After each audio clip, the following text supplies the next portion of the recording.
The CBS Radio Mystery Theater presents... Come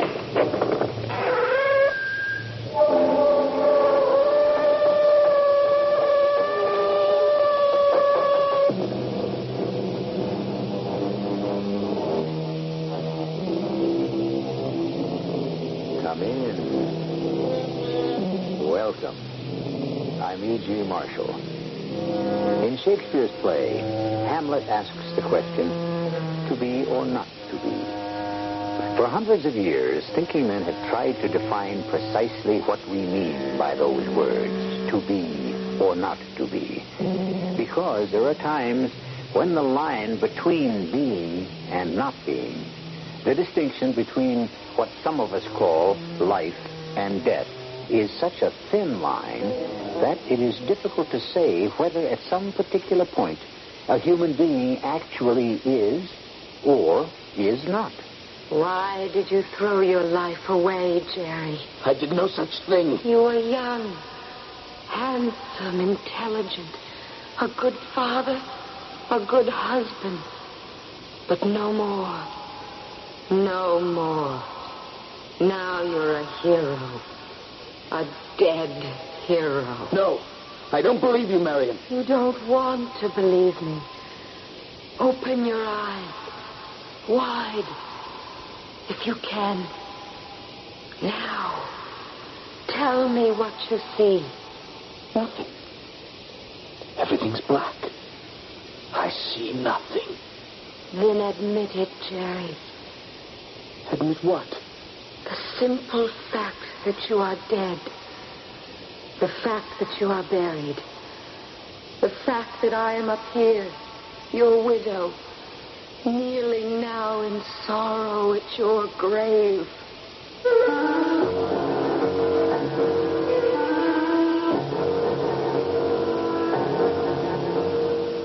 Our mystery drama, One of the Missing, was especially adapted from the Ambrose Bierce classic for the Mystery Theater by Stella and Arnold Moss. It stars Christopher Tabori. I'll be back shortly with Act One.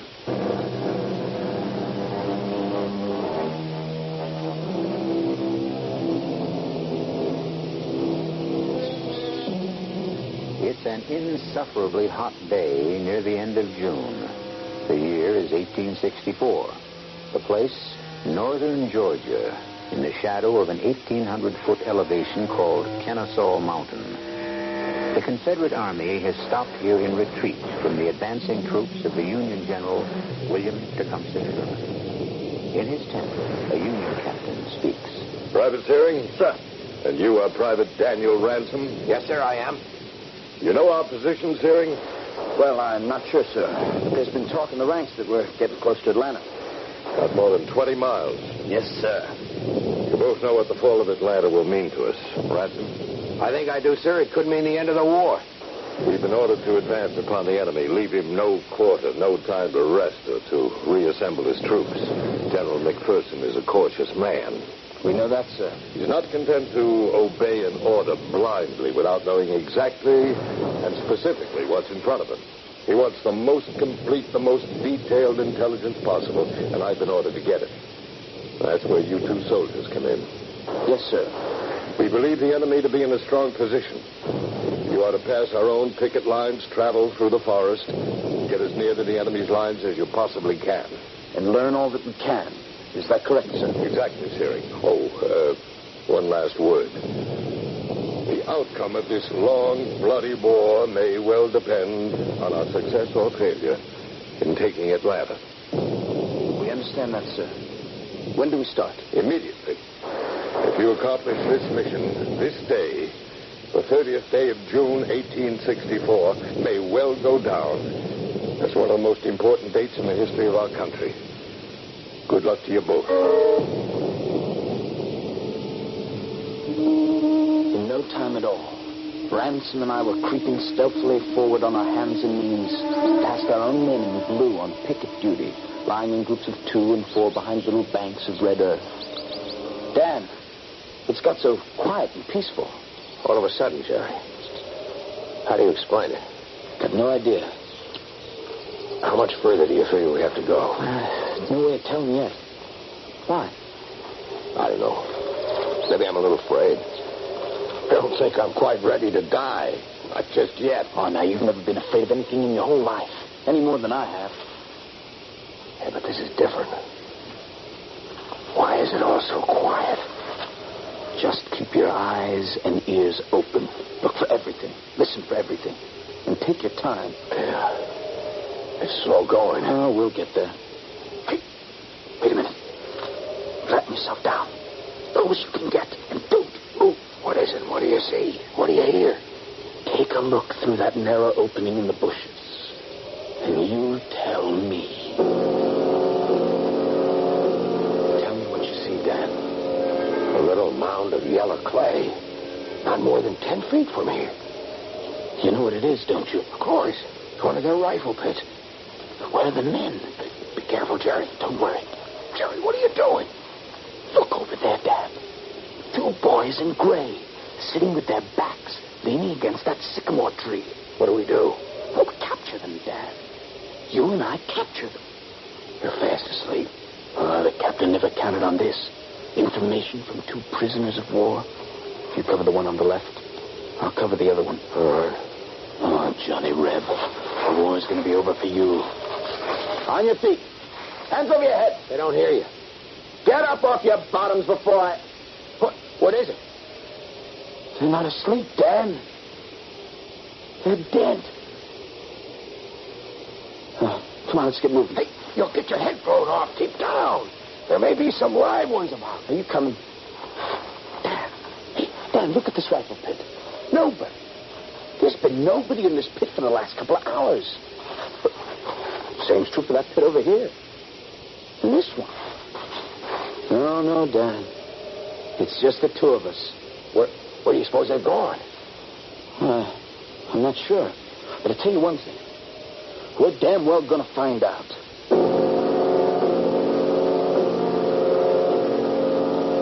We pushed across the line of abandoned rifle pits, running from one cover to another in the open forest, looking into every conceivable hiding place to discover any possible stragglers. Not a soul. The enemy was gone. After a while, we came to the edge of a plantation. One of those forlorn, deserted homesteads, upgrown by now with brambles, ugly broken fences, and desolate with blank openings, where there once were doors and windows. Watch your step, Dan. You can't tell what might be in there. Could be a trap. No, I don't think so. We're not going to take any chances. How long do you figure we've been out? Well, not as long as it feels. We can't have come too far. We're still alive. Dan, look over there. A little building? What is it? Oh, what was it? Looks like a single room sitting on top of 4 high posts. Yeah, about 10 feet off of the ground. What do you say we take a look? Be a fine place to get a good peek at the country from all angles. And maybe find out the direction they took when they withdrew. Keep your rifle steady, just in case. This little shack has certainly taken a beating. It's hardly more than a roof on stilts. Most of the flooring has fallen away. The joists, the planks, just rotten away. Looks as if the whole thing would go down at the touch of a finger. If we move slowly, I think we can get to the top there without anything happening. I think it will bear our weight. Careful now, Jerry. Here we go. Come on. Give me a hand, Dan. There we are. You all right? Fine. Here, take my field glasses. That's quite a view from up. No. Dan, will you take a look at that? Where? That way. They can't be more than half a mile away. There must be thousands of them on that narrow road. It's their rear guard covering their retreat. See how their gun barrels gleam in the morning sunlight? They're heading south, towards that river. That could be the next stand. Well, we'd better get back to our command as fast as we can and report what we found. Oh, wait a minute. I was just thinking. That's a temptation, a real big temptation. What are you talking about? You remember Missionary Ridge? I wasn't there. Confederate lines were extended all the way from the ridge, straight across the whole Chattanooga Valley, all the way to Lookout Mountain. Just the way they are down there. Jerry, we've got to get back. Long great columns of Confederates slogging down the other side of that mountain road, almost exactly the way they're toiling up this one. And there was this heavy gun of theirs. On top of the mountain? It had been throwing charge after charge of grape at us. When we got to it, the cannon was still hot. Ammunition, right behind it. Jerry, that's all very well, but... I looked into that round, brazen ring of its muzzle, and I knew what I had to do. One last parting shot at them. A peck of iron from their own gun as they swarmed down the mountainside like so many ants. And did you? Just as I'm about to do right now. Oh, you should have seen them scatter. Doesn't the sight of those Rebs tempt you, Danny? To do what? All I have to do is take this beautiful Springfield rifle of mine, put it to my shoulder like this. Jerry, what are you doing? With this old globe sight and this hair trigger, all I have to do is take careful aim, press the trigger ever so gently.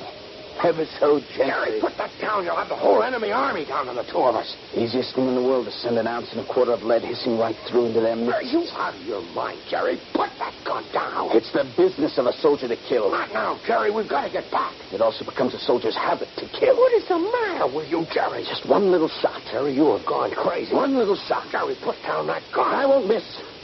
I just draw back the hammer like this. Jerry, don't do it. I set the trigger, aim into the sight carefully like this, and I bring my finger ever so slowly to the hair trigger and...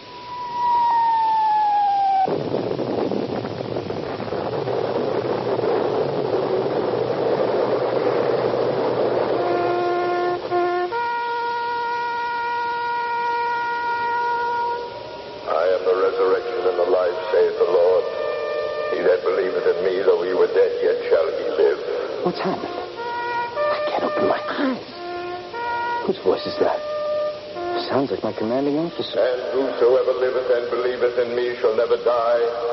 I know that my Redeemer lives. Those are the words of the burial service.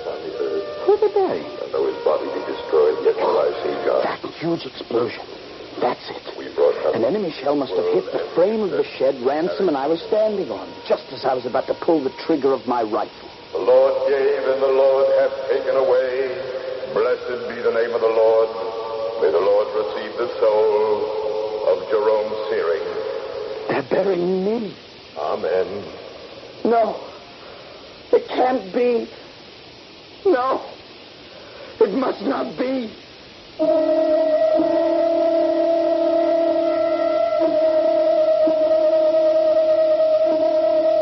Someone once called life a means to an end that sooner or later catches up with all of us. Someone else compared life to a cup of tea. The more deeply we drink of it, the more quickly we reach the dregs. For Private Jerome Searing, the question has become, is the cup still full? Is he still alive? Or by an accident of fate, has he been forced to drain the cup to the very bottom? I shall return shortly with Act 2.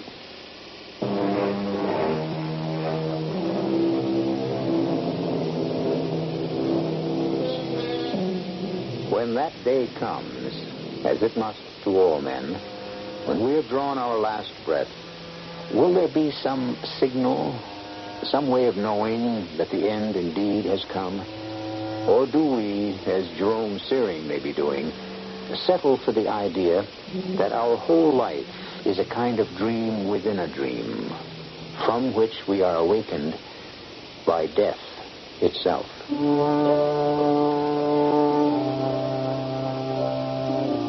I finally managed to open my eyes. I saw a patch of gray sky rising from a fringe on top of the trees. In the foreground, there was a crazy crisscross pattern of heavy, black, straight lines that blacked out part of the sky. I felt drained, exhausted. Once more, I shut my eyes. I heard what seemed to be the rhythmic breaking of waves upon a beach. Over it, I could hear a familiar voice, repeating over and over again, Jerome Searing, you are caught like a rat in a trap, a rat in a trap, a rat in a trap. and then I heard something else. What's that? Who is that? Who is it? Walking there above my head. It's me, Jerry. Marion. Your wife, Jerry. Why are you here? I came to mourn at your grave. My grave? To add my weight and the weight of our child to the weight of the earth upon your breast. Why are you saying these things, Marion? Why did you throw your life away? I've done no such thing. The brave Private Jerome Fearing. Young, handsome, intelligent. A good father. A good husband. Those are the things you were, Jerry. Now you're a hero. A dead hero. I don't believe you. You don't want to believe me. Open your eyes. Wide. If you can, Jerry. What do you see? Nothing. Everything's become black. And outside of your voice up there, I hear nothing. Then admit it, Jerry. Admit what? The simple fact that you are dead. That you are buried. That I am up here, your widow, kneeling now in sorrow on your grave. I tried to open my eyes a second time. I took a deep breath, but breathing was difficult. Everything about me was so still. And then it all came back. The shack, the retreating enemy troops, my sighting the rifle, the explosion of the Confederate artillery. And I remembered Danny. Dan? Danny! Where are you, Danny? Where are you? Are you here? Jerry, are you all right? I can't see you, Dan. Where are you? I can see you. Just about. I'm over here, not more than 10 feet from you. I hear your voice. My eyes are open, but I can't see you. I can't move. Can you, Danny? I don't know. Very little. Maybe just enough to... What's wrong, Jerry? I'm lying here flat on my back, but on an angle. My head's a little higher than my feet. My back is supported by some kind of solid wooden beam. You can't move at all? Not an inch. There's another tremendous piece of timber lying right on my chest, much too heavy to move. And there's a kind of brace that joins at right angles that has me wedged against a pile of boards on my left. Can't move my left arm at all. How about your legs? They're straight out, I think. I've no feeling in them. My head feels as if it were being held in some kind of tight vice. I can move my eyes and my chin, but that's all. How about you, Dan? Not quite that bad, I guess. Even if I could move, this whole mess might come down on us and make things worse than they are. The slightest move. Yeah, you may be right, Dan.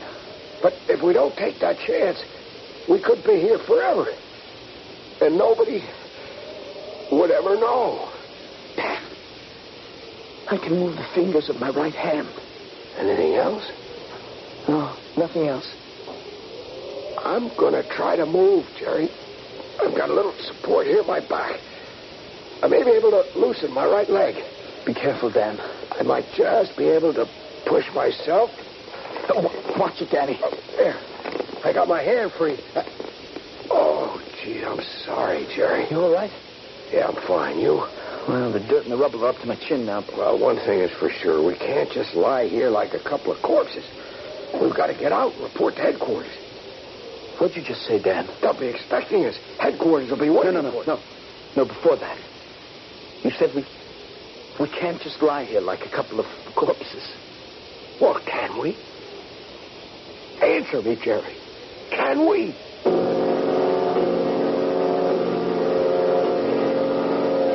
As I tried to find an answer to Denny's question, once more I heard the voice of my wife, Marion.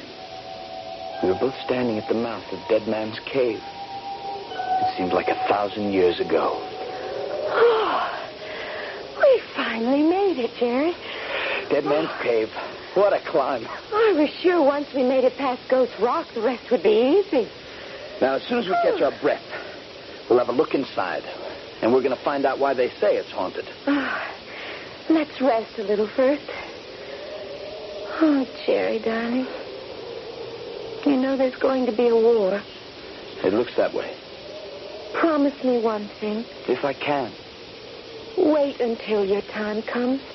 Don't volunteer.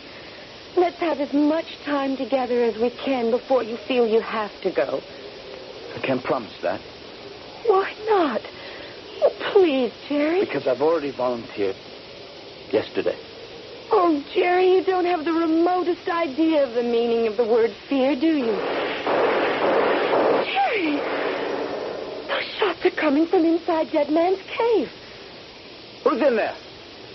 Whoever you are, come out of there. I'm going in to see. Wait, Jerry. Look up at the mouth of the cave. What is that? A huge ring of black metal is forming a circle around the entrance. Let's get out of here. It's like looking into the muzzle of a giant rifle. Who are you in there? Answer me. You answer me. Private Jerome Searing, you are caught, like a rat in a trap, like a rat in a trap, trap.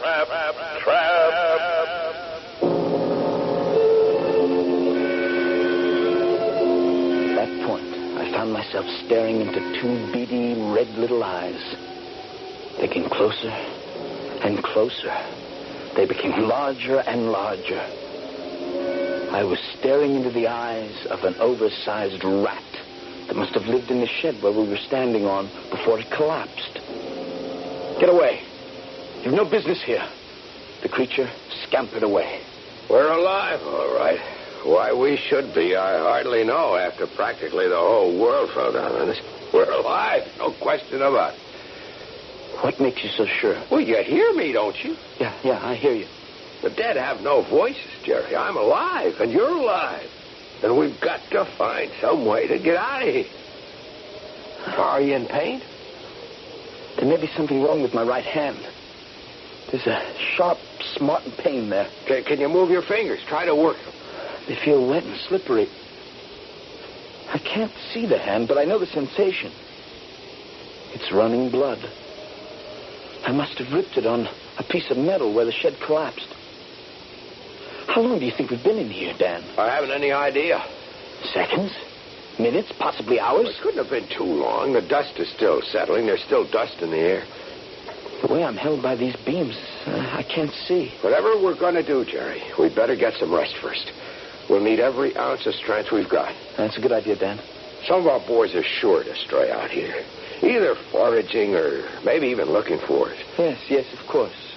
And they'll find us, too. Somebody will surely find us. Private Searing, I'm glad I found you. Yes, sir. What took you so long? Well, sir, just as we were about to return to headquarters... Yes? There was this explosion. Everything collapsed, sir. And that's the sum total of your intelligence report? No, sir. The enemy has started to retreat. They're moving southeast toward the river. There must be at least 2,000 of them. I should judge they began their retreat about 2 hours ago. Fine work, Searing. Excellent. I'll see that you're properly rewarded. Your country will be very proud of you. Yes, thank you, sir. And now, would it be possible to get us out of here? We can't stay here like this forever. You won't have to, Searing. Thank you, sir. Sooner or later, you'll be taken out. Sooner or later? There's nothing we can do at this moment, Private. Too many other things to do. Priorities. You mean you're going to let me stay here? Sorry, Private Searing, there's a war going on. Too many other things to do, too many other things. You leave me here, and I'm as good as dead. As good as dead. Dead. As good as dead. Jerry, wake up. Wake up. What's wrong? I must have been dreaming. How long was I asleep? No idea. I dozed off a bit, too. Oh, if I could only get this right hand free. Then I could try to get this piece of timber off my chest. Oh, but there's not a chance. Jerry, I think some of this junk has moved. It begins to look as though I might have the faintest chance of getting some of this stuff off of me. Can you move at all, Jerry? No, not as much as a hair. Except for the fingers of my right hand. Dan? Yeah? The strangest thing. I couldn't see it before, but now that the sun has risen, everything's a whole lot clearer. What are you talking about? There's something inches away from my forehead. Pointed right at it. What kind of thing? I'm not sure. It's something like a ring of black shining metal. Right in front of my eyes. How big can you see? It's so close, it's hard to tell. I think I know what it is, Danny. It's my rifle. What? It's the muzzle of my rifle. The barrel's being held in place by the debris and rubbish. The gun is still cocked, just as it was when I was about to fire it. The slightest movement, the slightest touch on the trigger will set it off. And it's aimed at the exact center of my forehead.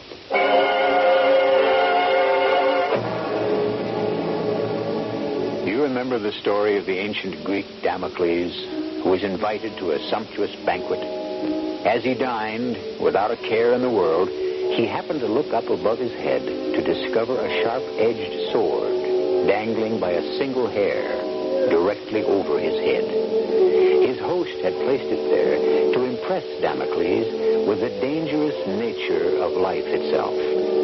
Private Jerome Searing finds that his life is hanging by the same sort of fragile thread. The outcome? I'll return shortly with Act 3.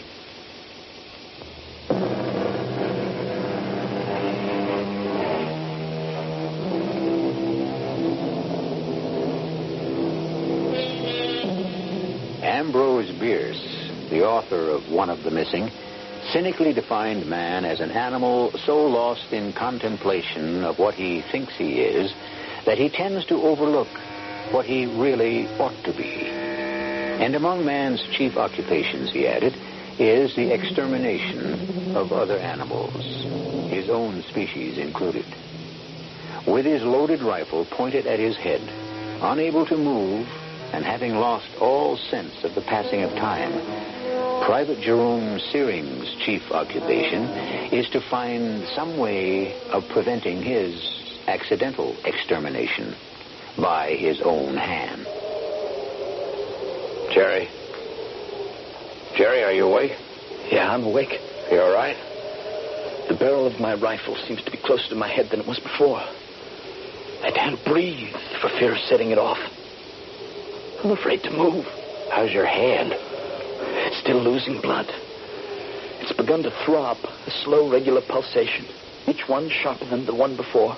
Now that we've rested a bit, we'll figure something out. Dan. What is it? That rat that was here before. It's come back again. It won't harm you, I'm sure.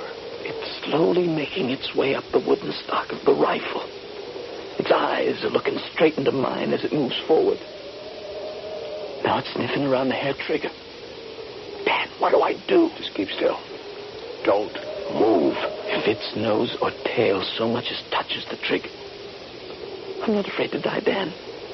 But not this way. Not like this.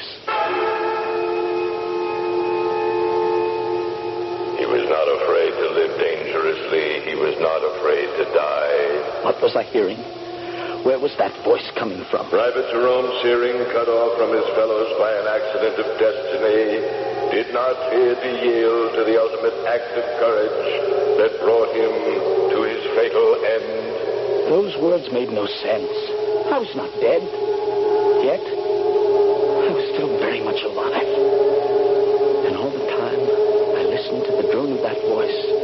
I kept my eyes glued onto that loathsome little animal that was sniffing its slow way up along the rifle stock. A flick of its tail, and I'd be gone. Then suddenly it stopped, turned around, scampered off. With the free fingers of my torn and bleeding hand, moving nothing else but my eyes, I groped for whatever might be in reach. Dan, something's happened. What is it? My fingers have touched a strip of board, a building lath of some kind. I can just barely touch it. Where is it, Jerry? Right alongside my body. If I can just bend my elbow as much as an inch, I think I might be able to get hold of it with the tips of my fingers. Well, if you can do that. Then I might be able to work it upward. That's to say backward, toward me. Far enough to lift the end of it and try to push the rifle away from my head. Try, Jerry. You've got to try. If the worst happens, and I can't push the gun away, if it's wedged too tightly into the ground, I can always try to touch the strip of board to the trigger itself. What kind of solution is that? It may be the only one that's left, Danny. My fingers reached out for the length of wood. Slowly, the real world began to come into focus once again. Here in this confusion of timber and boards, this was the sole universe. The only thing that was. Here was immortality in time. Forever and ever. Jerry, something's happened over here. What? If I'm very careful, I think I may be able to loosen some more of this stuff around me. I'm going to push down with my hands, very gently, against the ground, and come out backwards. I hope. A stone, a pebble, a clump of earth dropped against this trigger would be the end of me. Or maybe of both of us. I know that, Jerry. I'll be as careful as I can. Wait a minute. If by some miracle you can get out of this mess without sending a bullet through the middle of my head, you leave me here, just as I am, while you hurry back to headquarters. Is that it? I didn't say that. Not in so many words. Then you deliver to the captain the intelligence report of the enemy movements that you observed, that you discovered, and you, Private Ransom, great hero that you are promoted in the field and become Lieutenant Ransom. Is that it, Danny? I don't know what you're talking about. Meantime, poor unfortunate Private Searing lies buried under this pile of garbage with the inside of his head scattered all over the place. Too bad. Just one of them missing. If any of what you're saying were true, Jerry, just exactly what could you do to prevent it? At the moment, not a blessed thing. I suppose if this rifle of mine should go off while you're getting out of here, you might call it an accident of fate, wouldn't you? What would you call it, Private Searing? I would call it plain and simple murder.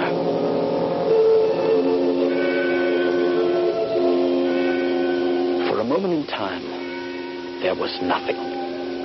I must have blacked out. Soon I found myself trembling in every fiber of my body, drenched in my own sweat. Dan?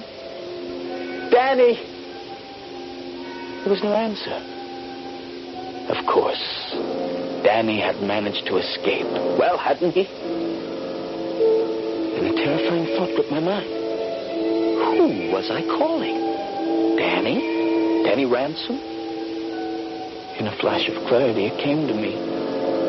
I had never in my life even known a Danny Ransom. How could he answer me? There is no Danny. There never was a Danny. Danny was a creation of my own fevered imagination. From the very beginning, I was sent out on this mission alone.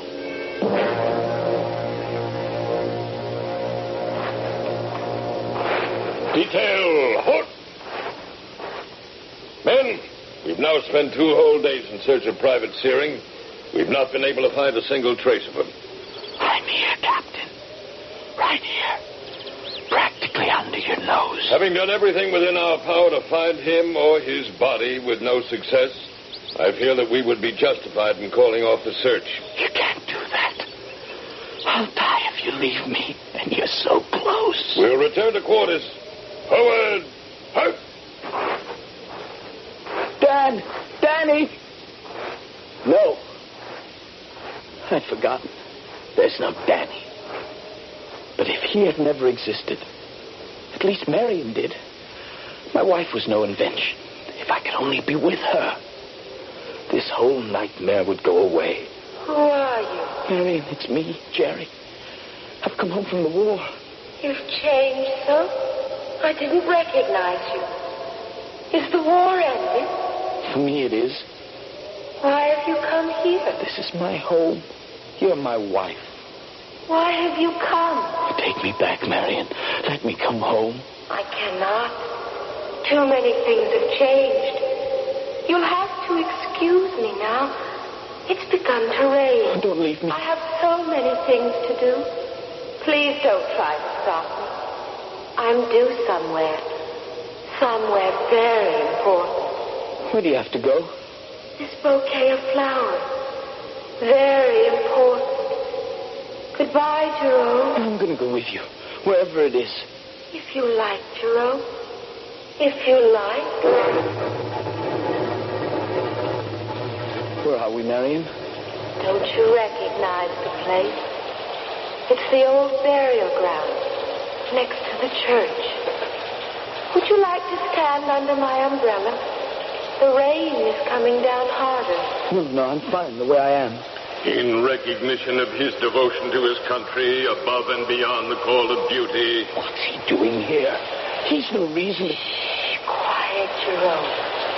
The captain is speaking. It is my honor and privilege on this solemn occasion to bestow upon his widow, Marion, his country's acknowledgement of its gratitude in the form of this Medal of Honor awarded posthumously.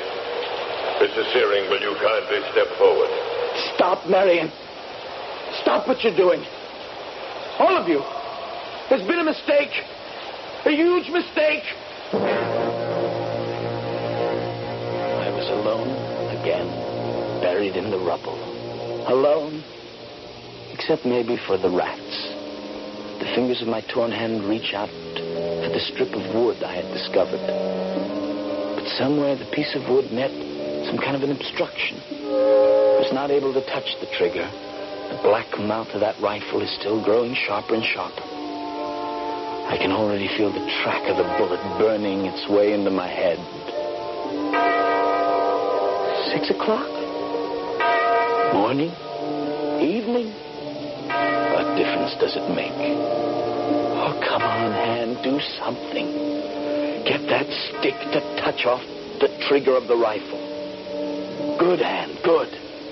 Now touch the trigger. Stick. Touch it. What happened? I set the trigger off, but there's been no shot. No! No! No!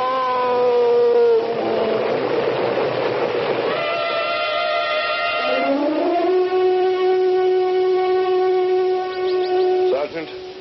Sir? The squad ready? Yes, Captain.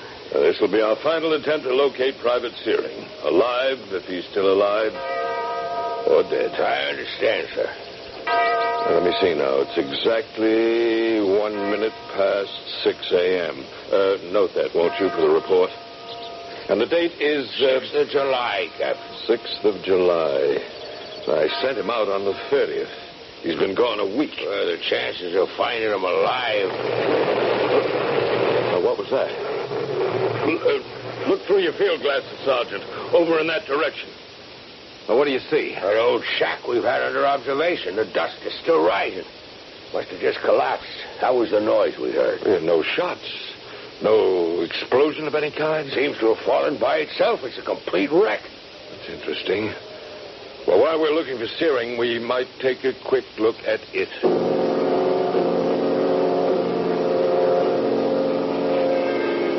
Sergeant. Sergeant, will you come here, please?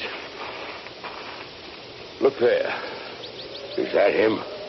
I almost didn't recognize him. He's so covered with dust. I've seen a good many dead men. None ever with a face of that color. The cheeks have fallen in. The temples are sunken. Look at the mouth. The upper lip pulled back, showing his clenched teeth. Here, give me a hand here. Let's try to get him out. Here we go. Yeah, that was easier than I thought it would be. The body outside of the right hand seems to be in excellent shape. No bones appear to be broken. Help me turn him over. Yep. Not a sign of any kind of a gun wound any place on the body. Do you see any? No, sir, none at all. Well, there's his rifle. May I have it, please? Thank you. It's strange. What's that, Captain? There's no shell in the chamber of the rifle. Not even a spent one. Searing's gun was not loaded. That's peculiar. Very strange. Such a good soldier. What would you suppose was the cause of death? It's hard to say. Maybe simple starvation or thirst, or a combination of both. After all, he's been dead a week. What time do you have, Sergeant? 6:18, sir. Remember that for the report. Yes, sir. And have your men carry the body back to camp. We'll give this soldier a burial befitting one of the bravest men our country will ever know.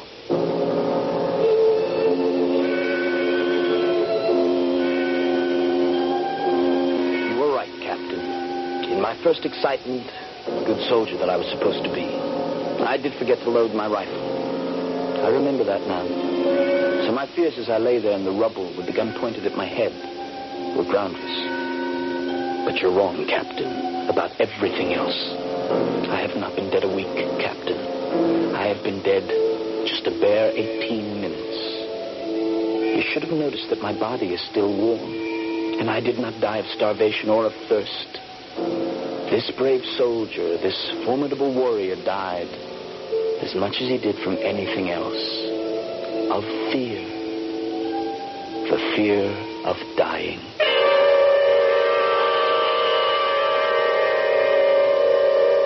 We know that the feeling of love and the feeling of hatred are very often confused.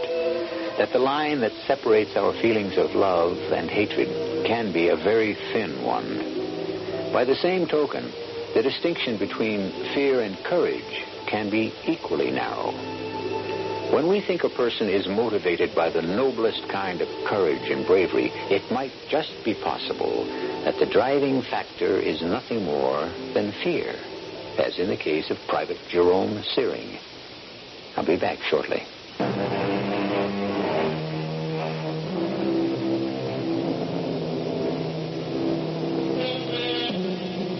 An interesting footnote. Ambrose Bierce, author of this story, volunteered as a private in the Indiana Infantry at the outbreak of the Civil War in 1861. He served for the entire duration of the war, was twice wounded, once in the heel, and once more severely in the head. This occurred in the same battle of Kennesaw Mountain, which was the setting of our tale. I wonder if Bierce's head wound could have had anything to do with Jerome Searing's difficulties. Our cast included Christopher Tabori, Jennifer Harmon, Arnold Moss, and Mason Adams. The entire production was under the direction of Hyman Brown. And now, a preview of our next tale. One false step, and at least one of you would be dead. Do you believe me? I believe you. But you can't just make us prisoners, have us disappear. Why? Who would be looking for you? Well, for me, no one. But my aunt, her editors, her bankers, There will be no problem. Everything will go along just as it has. Your aunt must write and send in her pages. You will continue her correspondence, go to the bank, continue as usual. But how long do you think you can keep this up? Till I can make my arrangements to pass to safety. Then you will leave us alone? Then, mademoiselle, I would have no further use for either of you. This is E.G. Marshall inviting you to return to our Mystery Theater for another adventure in the macabre. Until next time, pleasant dreams.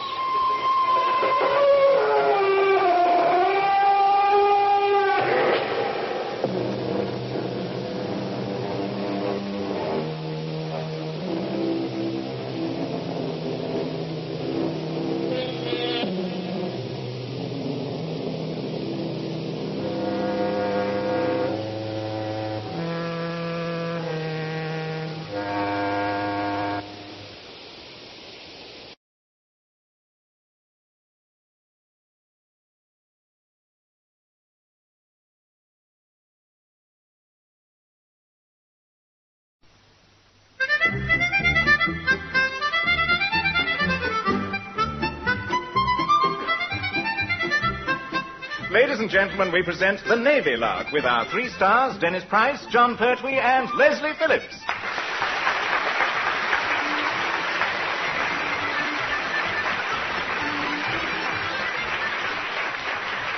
We all have our cross to bear, and in the case of Commander Shaw, an inspecting officer at Naval HQ at Portsmouth, it's a corker. The constant thorn in his side is a detachment stationed on an island, which, unfortunately for him, is just out of telescope range of his office window. What makes that so maddening is that, although he can't see if they're up to something, he knows they are.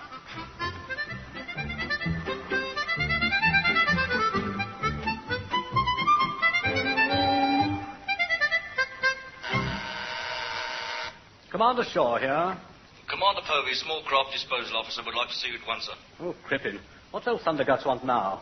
Beg pardon, sir? I mean, did Commander Povey indicate the purpose of his visit at all? No, old thunderguts didn't say so. Oh, pity. Ask him to come in, will you? Oh, yes, sir. I wonder what sort of a monumental clanger I dropped this time. Look here, Shaw. I can only suppose that the indent form you sent to my office was intended as some form of ill-conceived joke. I happen to treat my job as small craft disposal officer seriously, and was in two minds whether to send this ludicrous piece of nonsense to the C&C for him to take whatever action he felt necessary. However, I try to be a fair man. So I've reluctantly decided to see if you've some reasonable sort of explanation first. Well, Now, what have you got to say? Good morning, Povey. Oh, never mind good morning. What about the ridiculous answers on this indent form? Well, I want a launch to take me over to the island detachment on Friday. I see. Well, from the way you filled in my form, I'd never have known. Now look at this one. Purpose for which craft is required. What did I put? It's too flaming far to swim. Well, it is. No. In subsection C, you really excelled yourself. Oh, what did I say? Question, how long do you expect to be after leaving harbour? Answer, about 5'10" as usual. Well, I can explain, I think. I very much doubt it. But don't let me prevent you from trying. Thanks. You see, I've been inspecting that island unit for years, and next Friday will be my last visit. And what about it? Well, if you found that years of being got at and dropped in it were at an end, you'd get hysterical too, old man. Got at? Dropped in it? What are you talking about? You don't know what that shower are like. If I'd given them half a chance, they'd have had me reduced to the ranks and serving on something waterlogged years ago. Oh, stuff and nonsense. Anyone would think you were scared stiff of them. I am. I'm beginning to think it's just as well that next Friday will be the last time you'll be inspecting them. It's high time an officer who knew what he was doing went over there. Possibly, but there's a snag. What? Well, he may know what he's doing when he goes there, but I'll lay 6 to 4 he won't by the time he gets back.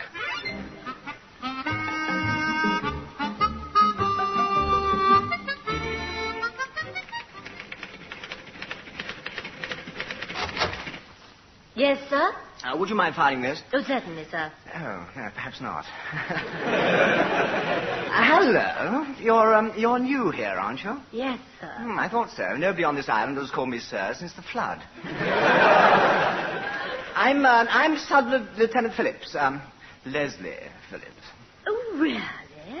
I've heard a lot about you from the other end. Oh, I say, have you really? Well, what did they say? Watch him. Well, that's terribly nice of them. I mean, fancy wanting to watch me. Oh, I see.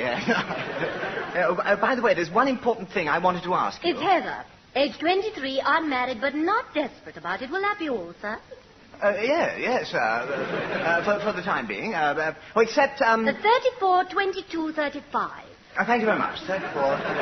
Oh, no. I wasn't going to ask you that at all. Oh, I see. Oh, but then I apologize. Oh, not at all. And what was the first one again? 34. 34, thanks, yes. I just wanted to keep the book straight. Well, I mean, I just wanted to, Now, I think number 1 wants you, sir. Thank heavens for that. Cool. Saved by the old butter. Come in. You buzzed, sir? Yes, Mr. Phillips, I buzz. Ever since 8 o'clock I've been buzzing. And what was the result, Mr. Phillips? A worn-out buzzer, sir. I'm terribly sorry, sir. I just wasn't there all the time. Let's be honest, Mr. Phillips. You're not all there any of the time. No, I'm not, sir. But still it can't be helped, I suppose. I mean, I'm so... Oh, I see. It's very funny, yes, sir. You wanted to see me, sir? Yes, Mr. Phillips. I've just received a signal from Portsmouth which suggests that Friday is to be an auspicious occasion.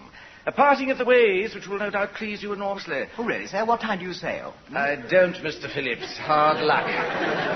Oh, thank you, sir. Now then, Friday is to be the last inspection we shall receive from Commander Shaw. He's being transferred elsewhere, I gather. Oh, some people have all the luck. It seems that Commander Shaw is particularly keen to take a pernickety butchers at all our transport. Oh, Lord, Chief Petty Officer Pertwee won't like that at all, sir. Then Chief Petty Officer Pertwee will have to lump it. Unfortunately, he never seems to have appreciated that the object of naval stores is to equip the service. No, sir. He seems to work under the illusion that he is in charge of a vast department store in which goods are always available to the highest bidder. You know what beats me, sir? He never seems to get caught. Nobody can say I haven't tried, Mr. Phillips. Unfortunately, he not only knows every trick in the book, he wrote it. Oh. On Admiralty paper, sir? Very probably, Mr. Phillips. In the circumstances, I feel it would be as well if I inspect the unit's transport before Commander Shaw does. What a good idea, sir. For one thing, I'd like to be certain we still have some. Yes, now, come to think of it, sir, I haven't seen any lately. Neither have I. Whenever I've phoned the chief or a truck or a jeep, it's always collecting stores, sir, or waiting spares, sir. Nothing on wheels is ever actually there. Oh, no, sir, he let me have a bicycle, you know. Really? What on earth did you want a bicycle for? Well, I didn't actually, sir. When I asked for a truck, he explained to me what a wonderful exercise cycling is. I see. Did you know, sir, that 90% of the healthy people over 80 ride bicycles for at least an hour a day? And every time you push the pedal, sir, 64 muscles are galvanized into action. Yeah, well, never mind, Mr. Phillips. I'm convinced. You are, sir? Yes, convinced I'd better go round to the stores at once. Otherwise, Commander Shaw is liable to be inspecting 2 nuts, a rusty spanner, and a Chief Petty Officer Pertwee.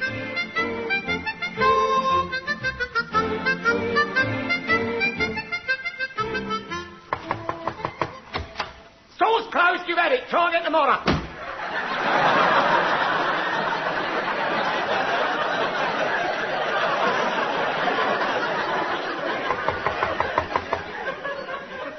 It's Able Seaman Johnson, sir. I don't care if it's King Canute. Flat it off. I've got a report here, sir. Who said so? Number 1, Chief. Well, if it's about his laundry, it's not back yet, and I've got 3 witnesses to prove he never sent any. No, Chief. I'm your new assistant. Your what? I've got to help you in the stores. That's for your mistaken, my lad. In these stores, Chief Petty Officer Pertwee helps himself. Oh, yes. The other lads in my hut told me about you, Chief. Oh? What do they say? Watch him. Then remember it, my son. Remember it. Because horrible little sailors that upset Chief Petty Officer Pertwee have a funny habit of vanishing overnight. What's more, they're never heard of again. Except in tiny bits. Welcome. Thanks very much. Don't mention it. Now then, Johnson. Look, seeing as you are here, I may as well give you a little job to do with something. Oh, no, look. Grab hold of all those brooms and brushes in the corner there, will you? Aye, aye, Chief. Yeah, and sling them on the handcart and take them down to the town and leave them at number 53 in the High Street, right? Oh, is that another naval store, Chief? Well, I suppose you could say it was, yeah. It's the local ironmongers. I'll come to a slight arrangement with the owner, you know. What sort of arrangement, Chief? Well, if you must know, 5 bob each. Look out, here comes number 1. Watch it. Good morning, Chief. You're getting careless, it seems. Careless soon? Me soon? Yes, sir. You, sir. The door was left open. As a rule, it needs 14 keys and a battering ram to get in here. Able Seaman Johnson must have left it open. Yeah, then I should be more careful in future, Johnson, or you're liable to vanish overnight, never to be heard of again, except in tiny bits. Aye, aye, sir. Is there something I can get for you, sir? There is, Chief. Oh, sir. Well, Johnson? If it's about your laundry, sir, it's not back yet, and he's got 3 witnesses to... Don't up! Right, Chief. Yes. It may interest you to know, Johnson, I'm not surprised about the laundry. I've been trying to get that particular lot back since 1953. Well, I'll tell you what, I can promise you one thing, sir. When it does turn up, it'll be spotless. Yes, sir, I should think. After all, it's been on the boil for 6 years up to now. Well, I'll look into it at once. I doubt if you'll have time, Chief. You see, Commander Shaw is making his last inspection of this unit on Friday and has expressed an intention of concentrating on our transport. Transport, sir? That's right, Chief. In case it has escaped your memory, we used to have quite a bit of it running round the unit before you came. Well, I've never seen any, sir. Now there's anyone else, Johnson. Not for years. Well, it's all here, sir. It's all here. Down to the last nut and bolt, it's all here. Splendid. And in that case, I will inspect it at 0800 tomorrow morning, Chief. Aye, sir. I'll have them all lined up. 0800, sir? Yes, Chief. Well, 8 o'clock in the morning, sir. As ever was, Chief. 0800. Aye, sir. Aye, sir. Lord, tell me, I shall look forward to it, sir. So shall I, Chief. So shall I. Grand morning, isn't it? Yeah, grand morning, isn't it? That's done it. I'll never be able to get them back in time. What, Chief? What, Chief? Well, the trucks and the jeeps, of course. Oh, wait a minute. Let's think. Now, where are they? 3 jeeps are delivering milk in Portsmouth. I know that. Oh, yeah, my brother's pulling his caravan with another, and then there's the 3-ton truck. Now, where's that? The 3-ton truck? What the heck's happened to the 3-tonner? Oh, no, quick, give me the blower. Here. Number, please. Hello, love. Look, give me Paul Bright, 252. Quick, will you?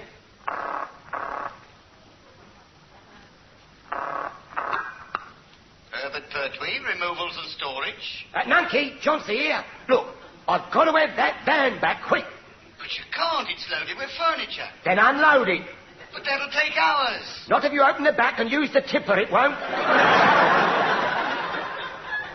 But they're antiques, Chauncey boy. Good. A few more chips and bits of them won't notice.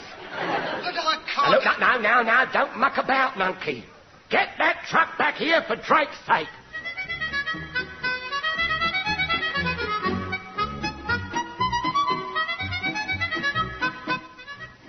Good morning, sir. How did the inspection go, sir? Surprisingly well, considering, Mr. Phillips. Good show. There were 1 or 2 little novelties, of course. Novelties, sir? Yes. Empty milk bottles in several of the jeeps, and what looked like the remains of a harpsichord in the 3-tonner. Good gracious. However, let us be grateful for small mercies. We have some transport. Yes, sir. All the same, I have a feeling that it is as well Commander Shaw gave us due warning of this inspection of his on Friday. You do, sir? Yes. Otherwise, I think he'd be inspecting an empty parade ground and receiving a short lecture from Chief Petty Officer Pertwee on the joys of cycling. Yes, you're probably right, sir. You sometimes are. Sometimes? Always, sir. Thank you. Was it all there, sir? Very nearly, Mr. Phillips. We appear to be 1 jeep missing. A jeep, sir? Yes, and what I don't quite understand is that for once I don't think the chief knows where it is either. When I pointed out that we'd only got 5 instead of 6, he seemed genuinely surprised. Where is it? That's what I want to know. Where is it? Who's at the pressure? What snivelling son of a sea cook swiped that jeep? Oh, you can search me, Chief. I would if I thought you had it on you. When I find out who's at it, I'm going to give him a straight going over, I tell you. Are you sure you didn't lend it to someone? Pertwee never lends things, Johnson. He hires out. No, I didn't. All the others, yes, but not that one. I'll keep it here for emergency. Well, I don't understand it. Well, I do. I hate to say it, but someone round here is dishonest. Get away. Yeah, you wouldn't credit it, would you? Hey, wait a minute. Look, it's not very likely. I wondered if the jetty guard had got it. Give me the blower. Here you are. Oh. Number, please. Hello, love. Look, give me the jetty guard, will you? 1 minute, please, Chief. Jetty guard is in. Who's at your end? Chiefy Pertwee. Line engaged. Hold it. Now, look, have you got the jeep down there? I lost one. Chief, of course not. Don't you remember? Remember what? When Ginger and I asked you for one, you told us that 90% of the healthy people over 80 rode bicycles. And every time you push a pedal... All right. Never mind. Hard luck, Chief. Hard luck, nothing. Where is it? That's what I want to know. Where is it? Who's at the perisher? The thieving hound. What are you going to do? Overtime, my son. Fortunately, a relative of mine happens to work in main stores at Portsmouth. You've got relatives in all the right places, haven't you, Chief? Yes, I have, and don't think it's been easy. It's taken a long time. You know what, Johnson? What? You know what? The first naval Pertwee was a powder monkey on the Victory. And we've been sort of building up the organisation ever since. I see. Can this relative at main stores fiddle another jeep, then? No, certainly not. We're up to strength already. However, here, there's nothing to prevent him sending over a set of spare parts, though, is there? Spare parts? Yeah, now, let's see what we need. Wait, make a list. Write this down here. Right? Yeah. Right, 4 wheels, 1 gearbox. Yeah. Write it down, come on. Right. Right, 2 seats, chassis, hooter, plugs. Blimey, are you going to build one out of spare parts? No, mate. I'm going to watch whilst you build it.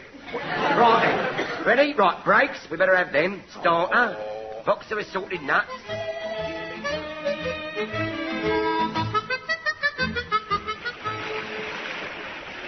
Ready to cast off when you're ready, Commander Shaw's. Oh, well, if we must, I suppose. Cast off, Coxswain. Stop! Wait! Oh, crippin'. As you were, Coxswain. Old Thunderguts is trying to do the 4-minute mile. Oh, thank goodness I caught you. I was afraid I'd be too late. Oh, what's the matter, Povey? What's the matter? You haven't got a coxswain. What are you talking about? Of course I have.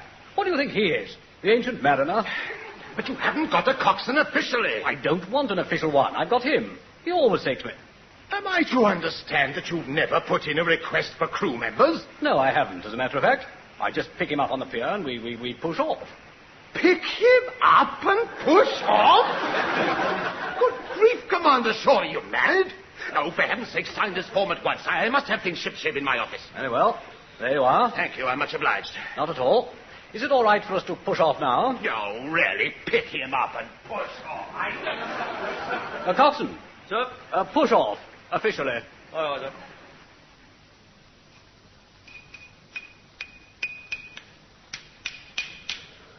Oh, blimey. Keep going, Johnson, my son. Keep going. 16 more nuts and a wheel and you can have your breakfast. I don't want breakfast. I want to go to bed. You'll have your flaming breakfast and like it. Now then, hello. Here. Where's this bit going? In my pocket, Chief. Eh? It's my cigarette case. Oh, so it is. Oh, dear, all covered in axle grease like that. I didn't recognise it. I never have believed that one man could build a jeep out of spare parts in one night. Frankly, Johnson, neither would I. So I took other precautions. Oh, what? Well, it so happens, you see, a relative of mine... What, another one? Yes. And what's more, he's practically new. He's in charge of Fleet Air Arm Control at Jersey. I sent him a signal suggesting he might like to send a jeep up in an helicopter and point it in our direction. Do you mean I spent the night building this blooming thing and you won't need it? Well, of course I need it, you nit. I told you. The other's just a precaution. Precaution against what? In case you drop dead. Now, hurry up. I've only got a few minutes.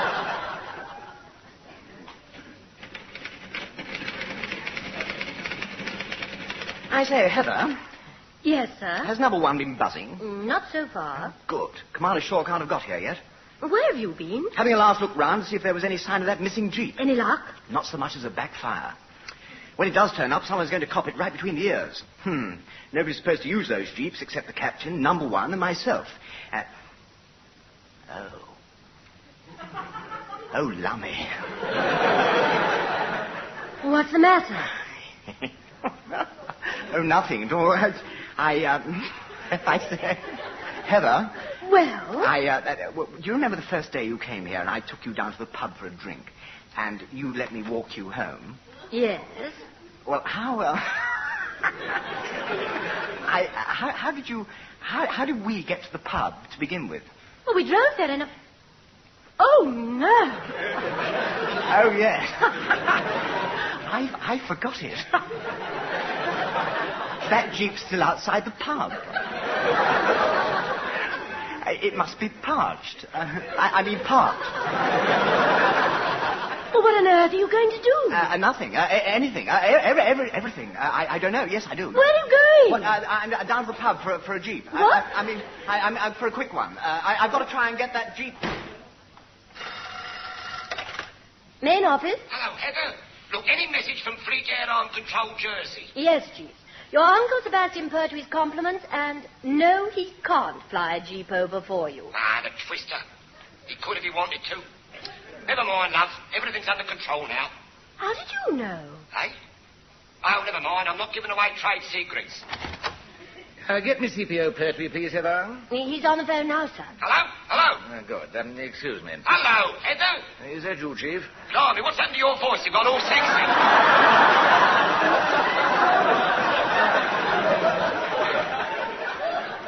Have I really, Chief? Oh, blimey, it's you, sir. It is, Chief. All right, sir. Yeah. Now, how's the Jeep situation this morning? All 6 present and correct, sir, and lined up on the parade ground. Oh, splendid. I'm delighted to hear it. Oh, yeah, there's just one thing, sir. I wouldn't touch the last one too much. Not to touch it? Why not? Well, the paint's still a bit wet, sir. Oh, I see. Oh, yeah, and by the way, sir, Able Seaman Johnson's on sick parade. Oh, nothing serious, I trust? No, sir, no. Just complete physical exhaustion. You mean he had a rough night? That is, sir. Yes. Well, do the best you can, Chief. Commander Shaw should be here any time now, and as this is his last inspection, I'd like everything to go smoothly. Oh, sir. Goodbye, Chief. Heather. Sir? I don't seem to have seen any sign of Mr. Phillips this morning. He's been popping in and out, sir. Ah, that's Mr. Phillips, all right. Main office. 1 minute. It's a jetty guard for you, sir. Hello? Number 1 here. Jetty guard, sir. Inspection party about naval launch sighted, sir. Thank you, Goldstein. Is the captain down there? No, sir. I think he's fishing on the rocks. He always is. Well, go and fetch him quickly, will you? He's supposed to be receiving Commander Shaw. Aye, sir. I'll get him right away. Oh, and, sir, will you tell Chiefy Pertwee not to worry about the Jeep, sir? It'll be all right, sir. Very well. Now, double off and fetch the captain. Aye, sir. There you are, Chief. Yes, sir. All transport present and correct, sir. Splendid. Which is the Jeep which is, moist? That one over there, sir. Able Seaman Johnson has been tidying it up a bit. Quite. The captain and Commander Shaw are on their way here, but I haven't seen any sign of Sub-Lieutenant Phillips this morning, have you? No, sir, no. Yes, very odd. I can't... Good gracious, what on earth? Oh, blimey. Another Jeep. Sub-Lieutenant Jeep. Peep here. Phillips. Reporting, sir. Sir, for duty. 6 Jeeps, all present and correct, sir. Simmer down, Mr. Phillips, or you'll blow up. Thank you, sir. Oh, blimey, we're right in it now, sir. One of us is, Chief. The inspection party approaching. Why, what's the matter? Try counting the Jeeps, Mr. Phillips. Well, counting them, sir? Why, certainly. 1, 2, 3, 4, 5, 6... 7? 7. Beg pardon, sir, and with due respect, sir. 8. Good grief, who dug that one up? Able Seaman Goldstein reporting, sir. Jeep's all present and correct. Where'd you get this Jeep from? Well, you said you were a Jeep short, Chief, so I thought I'd help you out, and I borrowed this one from a farmer. Cool. I wish you hadn't borrowed it at muck spreading time.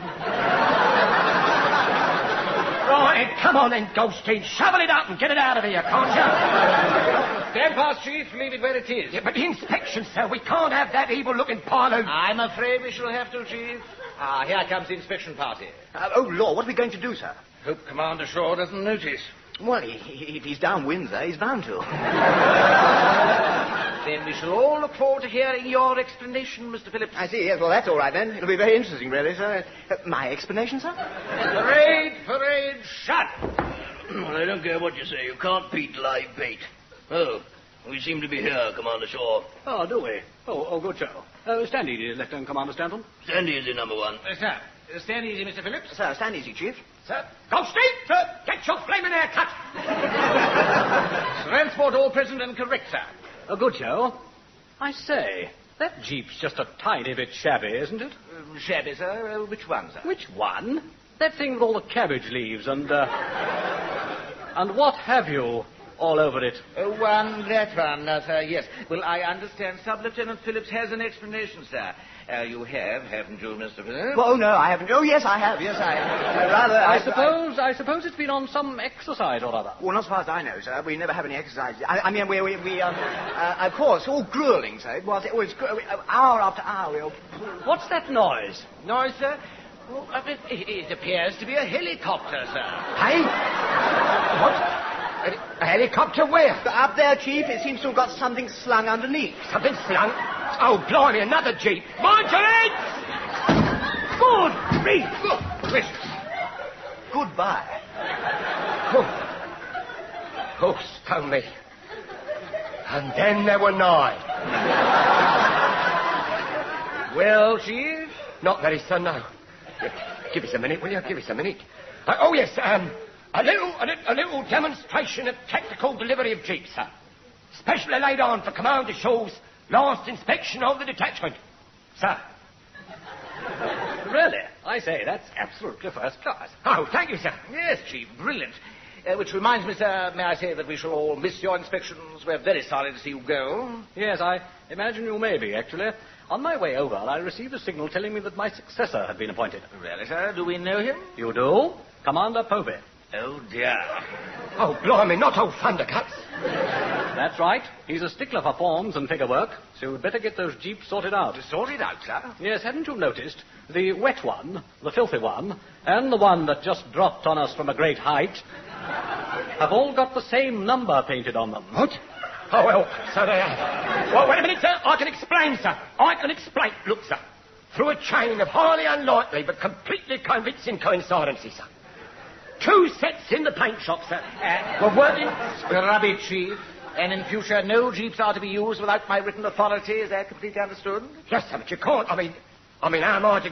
I mean, you've got to be able to get about. I mean, to say so, you've got... If you want to get about, you can't. Yes, I can, Chief. There are plenty of bicycles. Bicycles? Yes, Chief. Now, did you know that 90% of the healthy people over 80 ride bicycles for at least an hour a day, and... Every time you push the pedal, 64 muscles are galvanized into...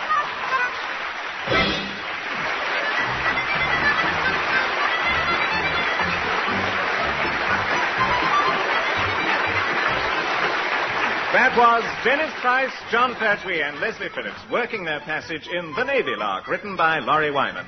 Dennis Price was the number 1. John Pertwee was the chief petty officer. Leslie Phillips was the sub-lieutenant. Commander Povey was played by Richard Caldecott, and Heather was Heather Chasen. Commander Shaw was Michael Bates. Able Seaman Johnson was Ronnie Barker, and Uncle Sebastian Pertwee, Tenniel Evans. The recorded production was by Alistair Scott Johnston.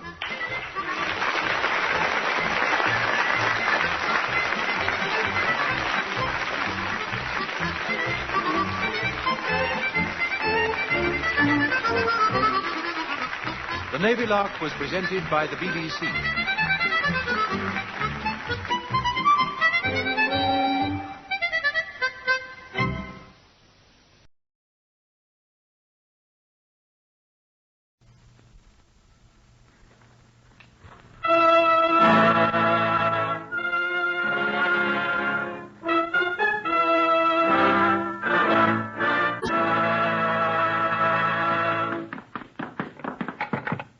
Whitehall, 1212.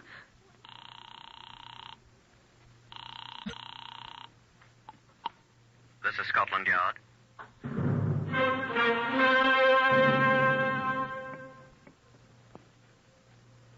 For the first time in its history, Scotland Yard opens its official files to bring you the true stories of some of its most baffling cases. These are the true stories, the plain, unvarnished facts just as they occurred, reenacted for you by an all-British cast.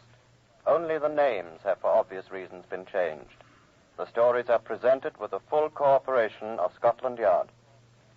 Research on Whitehall 1212 is provided by Percy Hoskins, chief crime reporter of the London Daily Express. The stories for radio are written and directed by Wyllis Cooper. And now you are to hear the voice of Chief Superintendent John Davidson, who is in charge of Scotland Yard's famous Black Museum. Good afternoon. This device is not in the strictest sense a murder weapon. You don't recognize it? Listen, you undoubtedly will. A little out of tune, I'm afraid. It's been here a long time. Eh? A clarinet. You see? It's used in dance bands, I'm told. The man who owned this played in a dance band many years ago. And a certain young woman who listened to him died. No, I hasten to say, not as a result of listening. No, a knife was used. This knife. And a man was hanged. Would you like to hear more about it? I'll ask Inspector Frank Bennett. I was preparing to unlock my desk and begin the day's work on the morning of Monday, the 1st of May, 1936, And the door to my office opened suddenly, and I was confronted by a tall, emaciated young man in a blue serge suit and a shock of remarkably rumpled blonde hair. I looked up in pardonable surprise as he spoke. They said there was somebody in here. They must be right. I'm here. Are you an inspector or something? Merely an inspector. My name is Woods. Good morning, Mr. Woods. Slinger Woods. Good morning, Slinger. That's what they call me in the Navy. Everyone named Woods is called Slinger in the Navy. Were you in the Navy? I read it in a book. Huh? His Majesty's Navy, published 2 years ago, paper covers, 6pence. Oh. And what can I do for you, matelot? Who? Matelot, term for a British sailor, from the French matelot.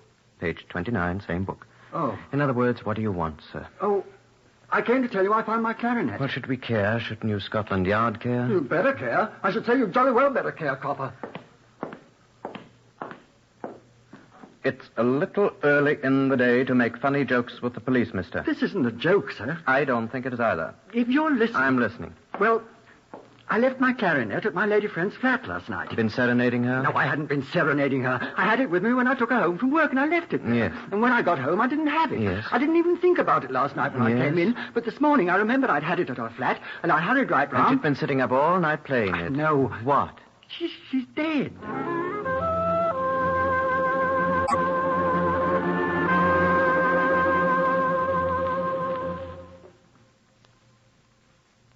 I returned my keys to my pocket, put my hat on, and followed Mr. Slinger Woods, the bereft clarinet player, out into Whitehall, with our noses pointed towards Stanhope Gate, which is roughly 15 minutes' walk away at the edge of the West Side Theatrical and Nightclub belt. As we walked along, Woods added a few details. We both work at the Slipper. A shoe shop? Nightclub. I play clarinet and double on the alto sax, and Joe did Donato's band. Oh? She sings, and she was a singer. Nice girl? The best. Sister plays piano. Same band? Joe's, yes. Girls live together? Her sister's married. Rowena lived alone. Rowena? Well, this girl that's dead. You in love with her? Just a good friend. Why'd you kill her? I didn't kill her. She was killed, though. She didn't just die, heart failure or something like that. There's a knife in her heart. Whose? I don't know. Better tell me about it, hadn't you? There's much to tell. I went around there first thing, as I said, looking for my clarinet. Early, nobody else up yet. Front door of the flat was open. Walked in, and her door was open. Looked in. What did you see? My clarinet on the table where I left it. Go on. And I saw her lying on the floor. Dressed? Oh, of course. She had on the same dress she was wearing when I brought her home. Lying on the floor, and when I put my head in the door, I saw the knife and the blood. Otherwise, I thought she was asleep. She was dead? You touch her? I should say not. How'd you know she was dead? Well, I shouted at her, and she didn't move, and the knife and the blood. Anybody know you'd been there? Her sister knew. I took her home last night. This morning, no, everybody was asleep, I expect. It was early, I said. Where's your clarinet? I left it there. I didn't touch it. Might be fingerprints on it. Oh, I see. Look here, you don't believe me, do you? Not very much. Well, I didn't do it. So you said? Well, I didn't. We'll see. That's the house there where the front door's open. The houses in Stanhope Gate, which was once merely a gate through the ancient city wall of London, are all old. And everything in Stanhope Gate is old except the people, and many of them are members of some very ancient professions. Their places of employment are not far away. Places where one may dance or listen to music and singing, places where one may drink or on occasion eat or pursue any of a number of other occupations. Slinger Woods, the clarinetist, led me through the open door of a faintly creaking, faintly musty staircase to another open door. On the floor inside the door, in a remarkably neat little sitting room, I don't know what I'd expected, lay the body of a tiny red-haired girl in a very chic little black dress. There was blood staining the carpet, and a plain, almost silver table knife protruding from her breast. She lay on her back, and her mouth was open. A cigarette which had fallen from her mouth had scorched her chin. A Craven A packet was on a toll tray on the little home-painted green table alongside the clarinet. That was all. That's the way I found her. Dead. That's what I told you. You don't seem very upset, Woods. Well, what shall I do? Burst into tears? You might. I hardly knew this kid, Inspector. And you said you had no reasons for killing her. I hadn't. We'll see. Why don't you find out who did kill her? When I do, he'll hang. I hope so. Do you? I do, most sincerely. Is there a telephone? Right there. Thank you. Put me through to Whitehall 1212. Who's that? Scotland Yard? I'd like to speak to the duty officer, CID, please. Thank you. Scotland Yard. Hello, who's speaking, please? Oh, hello, Nobby. Frank Bennett here. I'm at Stanhope Gate. What's his number, Woods? 17. 17 Stanhope Gate, Nobby. I've run into a rather sticky one here, old boy. Murder. I'll need a police surgeon, a photographer. Is Tom McDermott there? Good, send him, Woods. And fingerprint people. The whole works, if you please. Right. You at once. I'll be outside waiting for you. Yes, number 17 Stanhope Gate. Bye. I sincerely hope you'll be satisfied, Mr. Woods. Sling. I think I told you the dead girl's name was Rowena Hargett. Her sister, the pianist, was named Mildred Stansted. I spoke with her at the Platinum Slipper, which was in a basement not far away in Stanhope Gate. Slinger Woods had accompanied me. No, sir, I don't think I have any idea who could have done it. Of course, I'm not as close to my sister as I was before Stan and I were married. Mr. Stansted, your husband? Stan, yes. He's a drummer. I haven't seen him in 2 months. He's at the Royal Casino in Brighton. You've been alone since then? Yes. Why didn't your sister come to live with you? Well, we never knew when Stan would be back in London. And then Rowena would have to look for other quarters, and she was quite comfortable over... Well, all in all, it was better for her. Why? Well, she could meet her own friends. Did you know any of those friends? There's a few. Harriet Abrams. Lily Yates? Lily Yates, the singer at Barney's.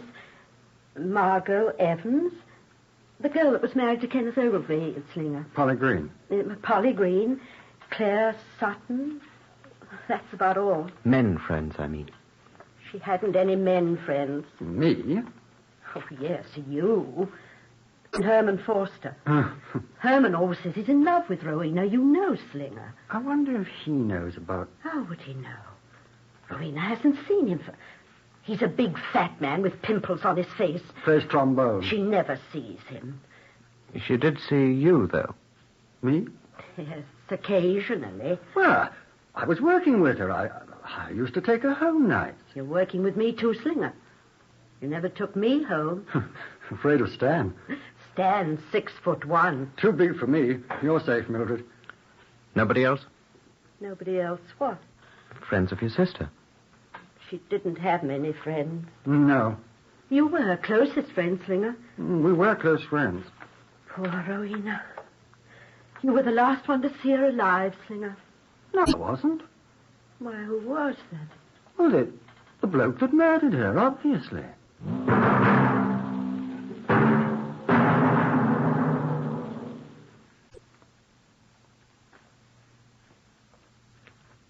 Let's start over again, I said. It was obviously someone she knew quite well who had killed Rowena Hargett. How do you know? I dislike to use the word, friend Woods. But elementary. Why? I think you're right. Why? Was your sister... I beg your pardon, Mrs. Stansted, but please tell me the truth. Now, sit still, Mr. Woods. Was your sister in the habit of admitting strange men to her room alone at night? She was not. Not. Excuse me. I know you have the highest respect for your sister. And so have I. Oh, forgive me. There was obviously another man in her room when she was killed. Why not another woman, Inspector? Let's say another person. Where were you last night, Mrs. Stansted?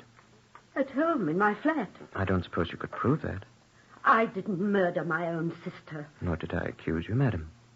I merely asked if you could prove that you were at home. I was at home. My daughter was there with me. Did anyone else see you? Well, I don't know. How old is your daughter, Mrs. Stansted? She's 3. Her evidence is inadmissible. Mr. Woods, you admit you were there? She was alive when I left. So you say. Can anyone else testify to that, sir? Why, nobody saw me leave, except Rowena herself. She could... Rowena is dead. Have you been on good terms with your sister, Mrs. Stansted? Yes, of course. That you can prove. Well, of course I can. Yes. Now, Mr. Woods. Yes, sir? You were on good terms with the deceased? Certainly. I testify to that. You may have to testify on your own behalf, Mrs. Stanstead. Well, I tell you, Excuse me again, please. These other persons you mentioned as acquaintances of your sister. I'm as sure of those other women as... As you are of yourself, Mrs. Stanstead? Why do you persist in accusing me? I wouldn't kill my sister. Let's say for the moment we have eliminated you two. And the other women acquaintances of your sister. Now the others. Well, what about the people that live in that building? The other tenants of the building? We'll get to them if there's any cause to suspect them, Mr. Woods. The ones we have talked about. Wasn't there a fat man with pimples who plays the trombone? Herman Foster. Why, he was in love with Rowena. Oh, she wouldn't look at the blighter. Nobody would look at Herman Foster. So silly. He's played the trombone too long. Those pimples. He stutters. And he drinks. Gin he drinks. Your husband drinks gin. My husband's in Brighton. Didn't your husband like your sister, Mrs. Stanstead? He liked her a great deal, I thought. Don't stutter, darling. I don't stutter. When he's excited, he does. Just like Herman Foster. Well, anyway, Rowena liked me. I suggest we're getting right off the subject. What? Well, Aren't we? Well... All we want to know is who killed Rowena. Well, by an amazing coincidence, that is what I want to know. And when I find him... You propose to see him hanged. I do, and I shall. Is there somebody in the bar yet, Slinger? Eh? Is the bar open? I want a drink to that. Well, I think, Gregory... Hey, what are you going to be drinking, Mildred? I thought you were a teetotaler. Both Rowena and I. As you jolly well know, Slinger. Well, I'm not, by any manner of means. As I jolly well know. Well, I hope you'll forgive me, but I'm a teetotaler, too. The stuff makes me violently ill. I wonder if they've got sarsaparilla. Pues. Well, I'll have a little sarsaparilla. 2 sarsaparillas, Gregory. What'll you have, Slinger? Gin and Angostura, Gregory, please. Gin. That's what Stan always drinks. Stan? My husband. When he does drink. Herman Foster drinks gin neat. Pig. Well, he does drink good gin, I will say that. Booths. Same as Stan drinks. I don't know one from another. Neither do I, Inspector. Oh, there you are, Gregory. Yes, Mum. Sarsaparilla for you, Mum. Pink gin for you, sir. And sarsaparilla for the other gentleman. Sure. Thank you. Yes, Mum. Yes, sir. Well, confusion to murderers. Death to Rowena's murderer. Drink up, Slinger.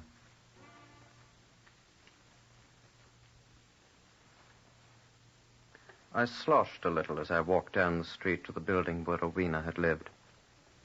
The body had been taken to the mortuary in Horseferry Road, and the man who remained, Sergeant Fraser, told me a strange tale. I suppose I'd better begin at the beginning, sir, eh? I know of no better place, Sergeant. Right, sir. There were fingerprints on that clarinet. If there'd been footprints, I would have resigned. No, sir. Fingerprints. Whose? Oh, you wouldn't know, of course. No, sir. Not till we checked with the files or something. But there was only one set of prints. Sure of that? Yes, sir. One set, one person. Then? The knife, sir, that she was stabbed with. Yes. Here it is. I mean, this is the photograph that Tommy McDermott made. A print, I mean. He developed it, and somebody took it back to the laboratory and made a print. I'm familiar with certain photographic processes. Yes, sir. This is the print they brought back here for you. Yes. It's a plain table knife, sir, as you see. Yes. Of a type used by many restaurants, sir. I've seen the knife itself. Yes, sir. But perhaps you might have failed to notice this. What? This inscription stamped on it. I can read. Oh, I can't read Greek. If you'll allow me, sir. Alpha, Rho, Tau, Epsilon, Mu, Iota, Sigma. Artemis. I say, you read Greek, Sergeant. I am a Greek, sir. This is obviously the name of the restaurant. Artemis was a well-known Greek goddess. Goddess of the chase. As the Diana. Romans knew her, sir.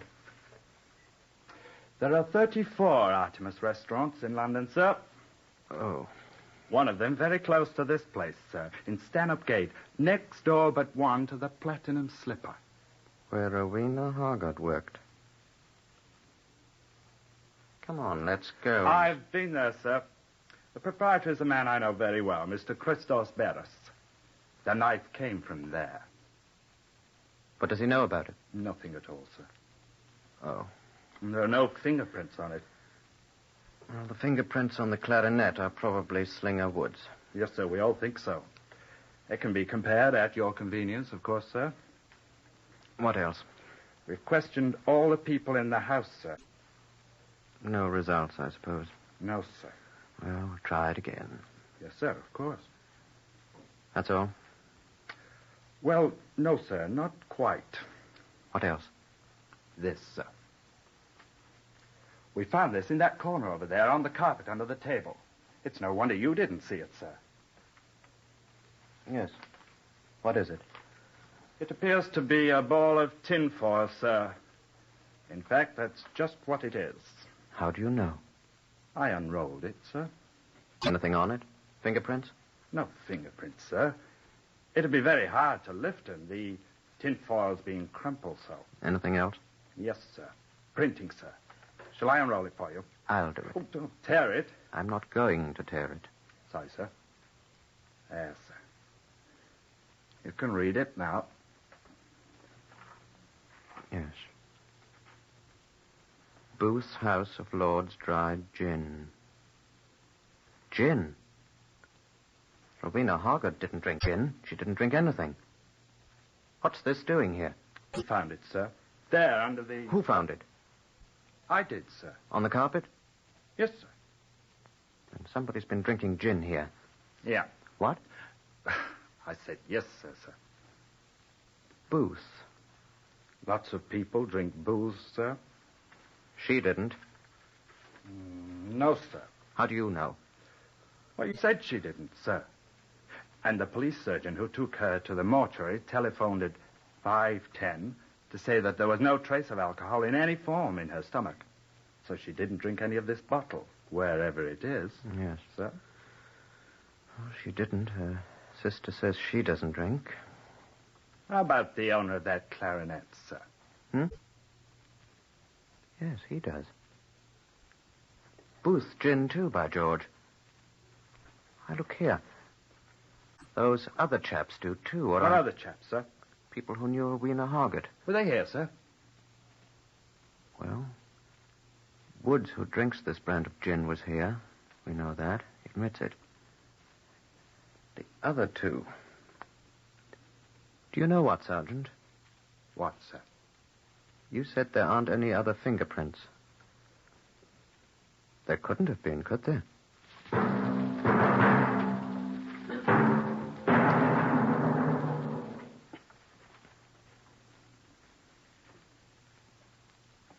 I went out and sat down in the flat's tiny kitchen. There was no gin there. No any indication that gin had ever been there. There was nothing. The place had been meticulously cleaned up, and only a white checkered apron hanging on the wall was left to remind of Rowena Hargard, who lay in a mortuary over in Horseferry Road.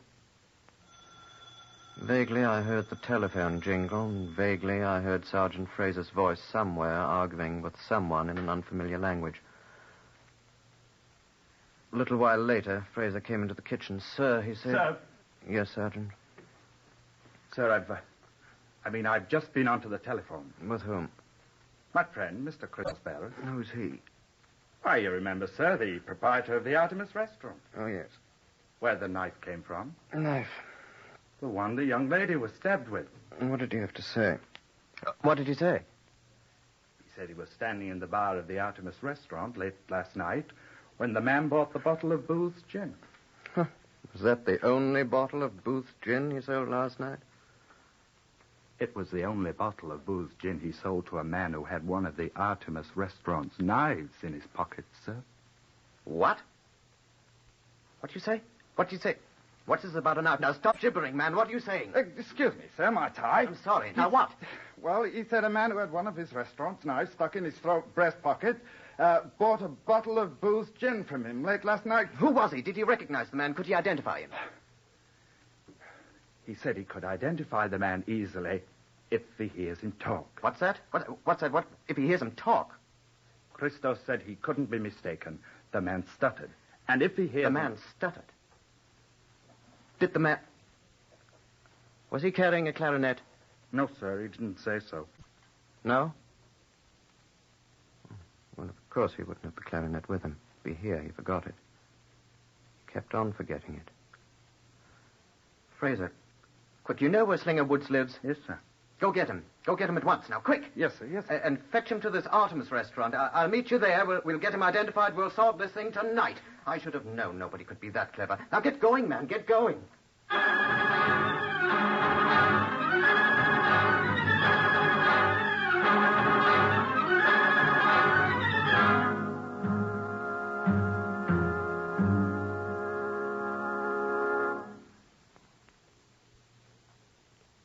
Fraser raced out after Woods.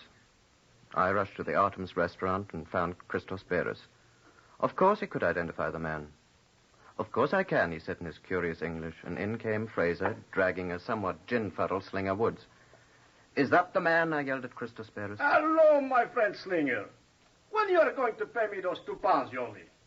You know, I don't see you for 2 months. Is that the man? I yelled at him again. It's my good friend Slinger Wood. Of course it's not the man. And now I get my £2 a hope. Well, I'm a little short just at the moment, Christus. Well, what's the matter? Oh, hello, Inspector. Hey, where you going? I owe Chris £2. The other 2 men who drank Booth's gin and who stuttered. One of them was in Brighton. The other, the disgruntled suitor of Rowena Hargett, the fat man with the pimples, the frustrated trombone player whom she never saw anymore. Fraser, do you know where, what's his name, Herman Foster, the trombone player, lives? I'll find out, sir. He found out. He knew somebody who knew everything. And we went to Herman Foster's address. A huge, old house with a rickety stairway leading from the ground floor right from alongside the door to the first floor above. That's his room, sir. Right alongside the top of the stairway. Shall I... Herman? Herman Foster? Herman? And at the third call, an enormous man with a red, blotched face stopped out the door at the head of the stairs, stared over the rail down at us. Herman! Look out! Herman!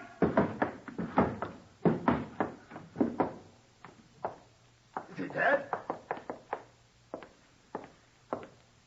He's dead.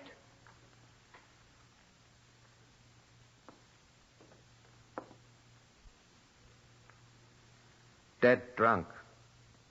Gin. Pick him up, Sergeant.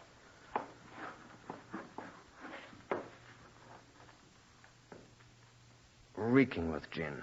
Sloppy with it.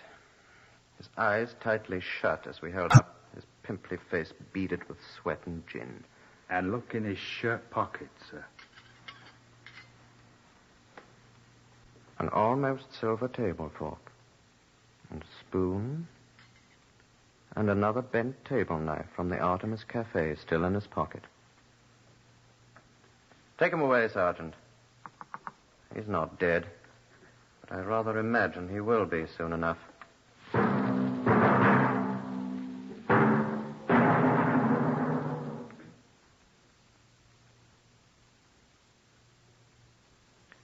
And when he had sobered up enough, Herman Foster, the frustrated trombonist, told us how he had brooded once too often over his rebuffs from Rowena Hargett, and had taken his bottle of gin and his stolen weapons to her flat, and then sat down after she had admitted him and drank 3/4 of the gin at one long draught. He swayed a little as I spoke to him the last time, but he remembered, just as he remembered the murder. Herman Foster, I arrest you for the willful murder of Rowena Hargett, and I warn you that anything you say will be taken down in writing and may be used in evidence. I didn't stutter at all. Neither did the hangman.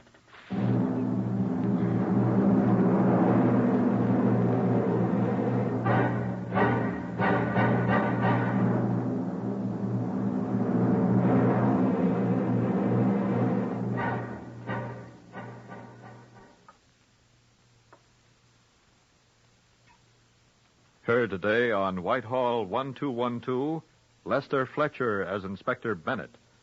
Others in the order of their appearance, Harvey Hayes, Carl Harbord, Isabel Elsom, Francois Grimard, and Glenn Farmer.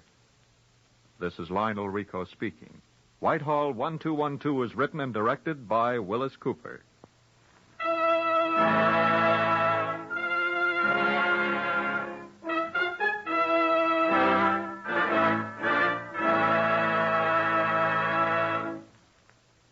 Our Defense Department announces that blood banks are almost totally exhausted. This month, for example, the Defense Department is short 300,000 pints of blood. The problem is critical. In 1 month, blood donation dropped to less than 40,000, 260,000 pints less than are needed. Remember, there is no substitute for blood in the treatment of many battle casualties.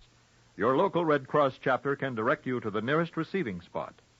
Volunteer now and save a life.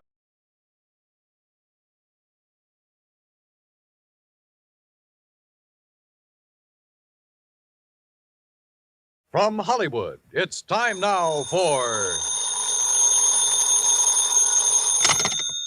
Johnny Dollar. Hi, Johnny. Who dat? George Reed. Well, Merry Christmas, George. Is it? Oh, what's the matter? You ever hear of Jediah Gillis? Eccentric? Owns about half of Rhode Island? That's the boy. A couple of weeks ago, he wrote a special policy on an item he wanted insured. And it's up and disappeared, huh? How'd you know? Oh, just a wild guess. What did he lose? I hope you're sitting down, Johnny. Yeah? Why? Because the insured item is a mouse. House? Mouse. What?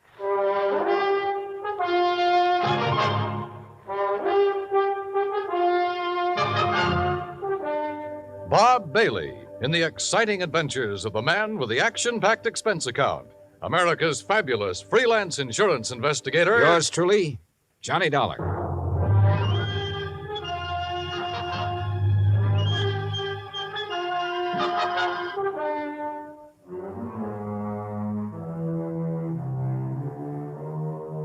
Expense account submitted by Special Investigator Johnny Dollar to Floyd's of England, American Branch Office, 443 North 15th Street, Hartford, Connecticut. The following is an account of expenses incurred during my investigation of the missing mouse matter. Expense account item 1, 85 cents. Taxi from my apartment to George Reed's office. He was on his feet waiting for me. His Ivy League suit looked as though it had been slept in, and he needed a shave. Close the door, Johnny. Yeah, sure. Johnny, I'm going to level with you. This thing has me going. Well, it serves you right. Anybody who'd insure a mouse deserves what he gets. Yeah, but it isn't an ordinary mouse, Johnny. No? Not according to Mr. Gillis's original application. Yeah, take a look. Item to be insured. One unusually talented grayish-brown mouse. Unusually talented? Like how? I don't know. What? I tried to find out, but Gillis wouldn't tell me. And still you issued the policy? Well, you know our company, Johnny. We have a reputation for insuring almost anything, but we have to draw the line occasionally, and we would have here, except for one thing. What's that? And believe me, it better be good. It is. Gillis carries all of his insurance with us. Yeah, but even so. Just one of his several policies is a straight life for $350,000. Wow, wait. King-size premiums, huh? Exactly. So when he called asking us to insure this fellow's mouse for a few weeks... Wait a minute. Gillis doesn't own it? No. Well, who does? It belongs to a friend of his, a man named Glazer. He's spending the holidays with Gillis. Gillis didn't want to be responsible if something happened to Glazer's mouse while he's there, so he asked us to write the policy. How much did you insure it for? All the company would allow, $5,000. Oh, now, George, you think I want to get all worked up over a lousy $5,000 loss? What kind of a commission can I possibly make on that? Look, give me a chance to finish, will you? All right, but only because it's Christmas. All right.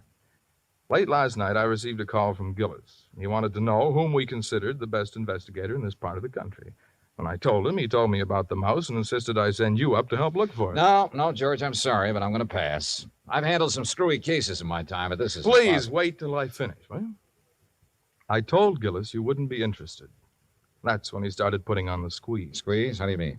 He said if I didn't get you, he'd cancel his policy. Oh, come on. You don't believe that, do you? I don't know what to believe. Gillis is a screwball of the first water. We've known that for a long time, and frankly, I'd rather not take a chance. Well, you've got to. Maybe not. I've received an okay from upstairs. On this one, you can write your own ticket. Well, why didn't you say so in the first place? You didn't give me a chance. Look, there's a train for Providence at 3:30. Here's Gillis's address. He wants you to stay with him. That'll cost more, Georgie. It figures. Merry Christmas, Johnny. Same to you, Santa Claus.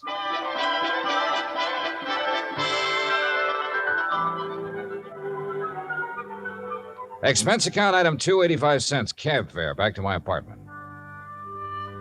I was intrigued by what George had told me and by what his company was going to add to my bank account, so I didn't really mind changing my plans for the holidays. Expense account item 3, $18.90. Transportation, including a round-trip ticket, Hartford to Providence, and cab fare out to the Gillis residence. Palace would be a better word for it. It stood in the middle of a large wooded park. Must have been half a dozen acres, all of it surrounded by an old-fashioned iron fence. I dismissed the cab and had started toward the front door when it opened. And standing against the light, watching me, was a tall, beautiful girl. Careful of the steps. Why? The steps, they're icy. Oh, thanks. We've been expecting you, Mr. Dollar. Hi. Well, hi. Mr. Glazer and Father are in the library. Would you like to meet them now or wait till after you're settled? I'm afraid I'd better see them right away, Miss Gillis. Marion, Johnny. Well, come along. You know, for the first time, I'm glad I came home for the holidays. Home from where? New York. Here we are. You'll have to come visit me, Johnny. Maybe I'll do something drastic, like losing a mouse to guarantee it. Marion, I told you to keep that door closed. Oh, Mr. Dollar's here, Father. Oh, well, have him come in. Yes, by all means, have him come in. See you later, Johnny. Well, Dollar, glad you finally got here, yes, indeed. Thank you, sir. This is my friend and associate, Bert Glazer. Hi, Mr. Glazer. Bertie and his pals, Mr. Dollar. Beg pardon? My dog act. You investigators are supposed to have good memories. I hoped you might have caught us at some time or other. No, afraid not. Oh, would you like to have a drink, Mr. Dollar? No, thanks. Now, suppose I got anything you want to drink. I got an eggnog, hot buttered rum. Well, maybe later. Right now, I'd like to hear the details of your loss. You mean that insurance agent didn't give you all the information? He didn't know it all, Mr. Gillis. All he did know was that a so-called talented mouse has disappeared. So-called. And he hasn't disappeared either, not at all. He's been kidnapped, that's what. Kidnapped, yes, sir, and we know who did it, too. And why. We know why, too. And it's your job to get him back, Dollar. Oh, now, wait a minute. And I'm not going to pay 1 red cent for ransom. Not 1 cent. Not 1 cent. Okay. But what makes you so sure the mouse was kidnapped? Well, I'm afraid I can't tell you that without Bert's permission. Well, Mr. Glazer? Well, if we tell you, we must have your solemn promise you won't repeat it to anybody until Christmas Day. Well, I'm not sure I can do that. If you can't, we don't open our mouths. Right. Well? Okay. Till Christmas Day. Good. Dollar, suppose I told you Gulliver was worth at least $50,000. Gulliver? The missing mouse. Oh. You'd be surprised if I said he was worth that much? Depends. You claim he's talented. Does that have something to do with this valuation you put on him? Something. Oh, it has everything to do with it. Yes, sir. Well, what does Gulliver do that other mice can't? Nothing. But it's how he does it that counts. How he does what? Sings. What? Can't you hear the man, Miss Della? Can't you hear him? Gulliver sings. He carries a tune. You know. With the clarity of a clarion, the fervor of a female opera star, and the tone of a tenor. That's how we plan to bill him. I see. But he doesn't believe us. Oh, no, wait. I didn't say that. There's no need to. We can tell by your face. Can't we, Bert? But a mouse. Mr. Dollar, it is a scientific fact that mice sing. Mice sing? Well-known magazines have published articles proving it. Unfortunately, most of them sing in a scale too high for human hearing. But not Gulliver. Well, not Gulliver. Yeah, that's right. He's a basso. A basso? By mousy standards, that is. Oh, no. No, Bert, he still doesn't believe us. Very well, Jedediah, there is only one thing to do. There's only one thing to do. You follow us, Dollar. We'll erase the doubt in your mind forever. I took a good look at Bert Glazer, then reluctantly followed the two of them out of the library and down a long hall. At the moment, this thing had all the earmarks of a good old-fashioned con game. Or better still, a benefit on behalf of Bert Glazer with Jodiah Gillis and Floyd's of England as the sole cash contributors. We wandered for what seemed like blocks through the old mansion and finally reached a large playroom. On top of one of the billiard tables was a small brass cage. In it were two small grayish-brown mice. Glazer opened the cage and let them out. Mr. Dollar, allow me to present Hecuba and Esmeralda. Oh, how do you do? I mean, I suppose they sing, too. Oh, they certainly do. But not nearly as well as Gulliver. Just don't have the instrument, you know. Instrument? The voice, Dollar, the voice, the vocal cords. Oh, yeah, I see. But, now, where did you keep Gulliver? In here with the others. Bert didn't want to separate them. That's right. I originally started to make the three of them into a singing, trio, like the Andrews sisters. But Gulliver advanced so rapidly, I decided he should be a soloist. Oh, sure. You aren't afraid of mice, Mr. Dollar? No. No, well, that's fine. They sense it if you are, you know. It upsets them. Upsets them. All right, now, Hecuba, move over a bit. Give Esmeralda some room. That's it. Now, up on your haunches. Up, Esmeralda. There we are. Now, what would you like to hear, Mr. Dollar? Oh, anything at all? Oh, Bert, how about my favorite, Over the Waves. Good. Yeah, da. You got it, Esmeralda? Over the Waves. That's it, Hecuba. All ready then? Good. That'll be fine. Ready now? 1, 2, 3. 1, 2, 3. Oh, that's it. Oh, beautiful, Esmeralda. Beautiful. Yeah.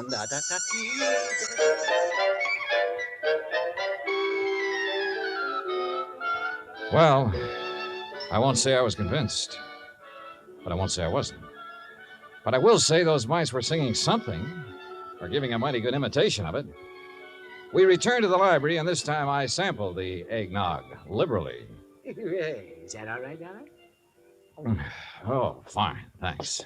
Well, Dollar, you know now why we believe Gulliver was kidnapped? Well, I'm not sure. To exploit him. What else? Exactly. You have any idea who did it? Harry McQueen, that's who. McQueen. Who's McQueen? Used to be my agent. Theatrical agent? Uh-huh. He's been snooping around here lately, Johnny. We figure he's gotten wind of our mice. Well, what do you mean by snooping around, Mr. Gillis? No, you know, he's been out here twice this week wanting to see me. Had to kick him out of here yesterday morning. How'd he get in? Well, my daughter answered the door. Yes, she didn't know McQueen from Adam. So when he asked for me, she figured he belonged in here, rehearsing the show with the rest of us. Rehearsing what show, Mr. Gillis? What show? The show for the Children's Hospital. Jodiah puts one on for the sick kids every Christmas Eve. Of course. You know, Dollar, variety act, a Santa Claus. This year, though, we got a radio hookup. Go all over the state. And Gulliver, well, he was going to headline. And that's why I sent for you, Dollar. I figured you can get him back by tomorrow afternoon if anybody can. How long was McQueen in here before you noticed him? Long enough to lift Gulliver. This was our dress rehearsal, Dollar. We'd asked some of the kids from around the neighborhood in to watch, so it was pretty crowded. Where were the mice during the rehearsal? Well, that's where I made my mistake. What do you mean?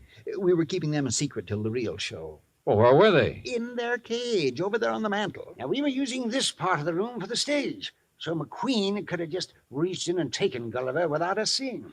Now, what makes you so sure McQueen did it? We told you. Besides, who else would want him? Who else? And it was right after I kicked him out of here that I discovered Gulliver was missing. What'd you do then? Why, I called off the rehearsal and started searching for him. McQueen? Big Gulliver. And I put in a telephone call to the Providence house where McQueen was staying. Did you talk to him? Nope. They said he checked out. After questioning them for a while, I finally had a nightcap with Jodiah, then went to the phone in the hall and made some calls, including one to George Reed. Well, how's it going, Johnny? It's not. That's why I'm calling. Look, they think a theatrical agent named Harry McQueen stole the mouse. He has offices in Boston and New York.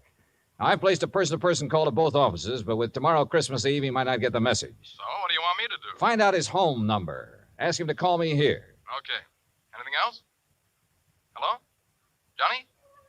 Johnny, you there? Yeah. And so is a cat. What? A big yellow cat. What's so unusual about that? Oh, nothing. Except he's got a grayish-brown mouse between his two front paws.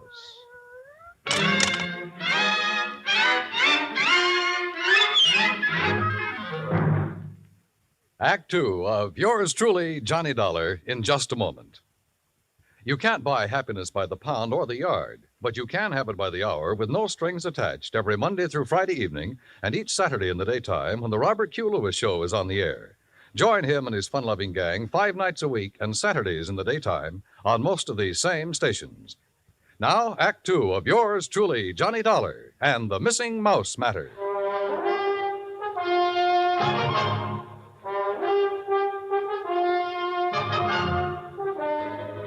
I was standing in the hall of Jediah Gillis's home looking at a big yellow cat that had a mouse between its two front paws. As far as I was concerned, a mouse is a mouse, and this one could be Gulliver. I cut short my phone conversation with Jordan Reed, then started toward the cat. Here, kitty. Here, kitty, kitty. Nice, kitty. Pretty kitty. Mama, Here, kitty. Mama, where are you? Here, kitty, kitty. That's a good kitty. Now, kitty, let me have the little mouse. Mama, you naughty cat, where... Oh, This cannibal belonged to you, Marion? yes, I promised Father I'd... What do you mean, cannibal? Take a look. Oh, no. Oh, yes. And he's very, very dead. Oh, you don't think it's Gulliver, do you? Well, Mr. Glazer will have to identify him. And if he is, well, that's that. Oh, no, Johnny. What do you mean? Oh, Johnny, please, you don't have to tell him, do you? Well, sure. If it's Gulliver, this thing's cleared up. If it's not, your Rama gets a reward for being a good mouser. Oh, Johnny, please. Dad almost had a fit when I arrived here with Rama. He made me promise to keep him in my room. This the only time he's been out? Well, no. Oh. He was out for a little while yesterday while they were rehearsing. I didn't notice he was gone till after lunch. Then the corpse could be Gulliver's. Oh, Johnny, if it is, there's nothing we can do about it now. And if you tell my father, besides making him angry, it'll break his heart. All right. I won't say anything until tomorrow night. Oh, thanks, Johnny. Night. Good night.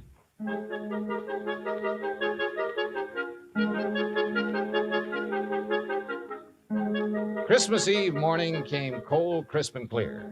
The Gillis grounds were covered with new fallen snow, and the trees were heavy with icicles, giving the whole place the look of a winter wonderland.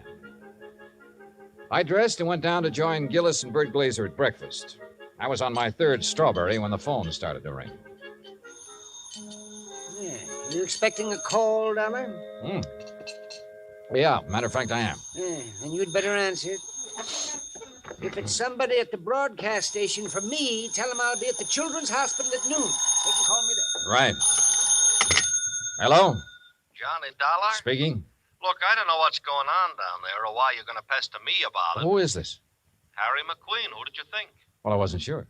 Well, your friend Reed got me out of bed this morning, Dollar. He told me you wanted to ask me some questions about a mouse that's missing from Jediah Gillis's place. Hey, that's right. What do you know about it?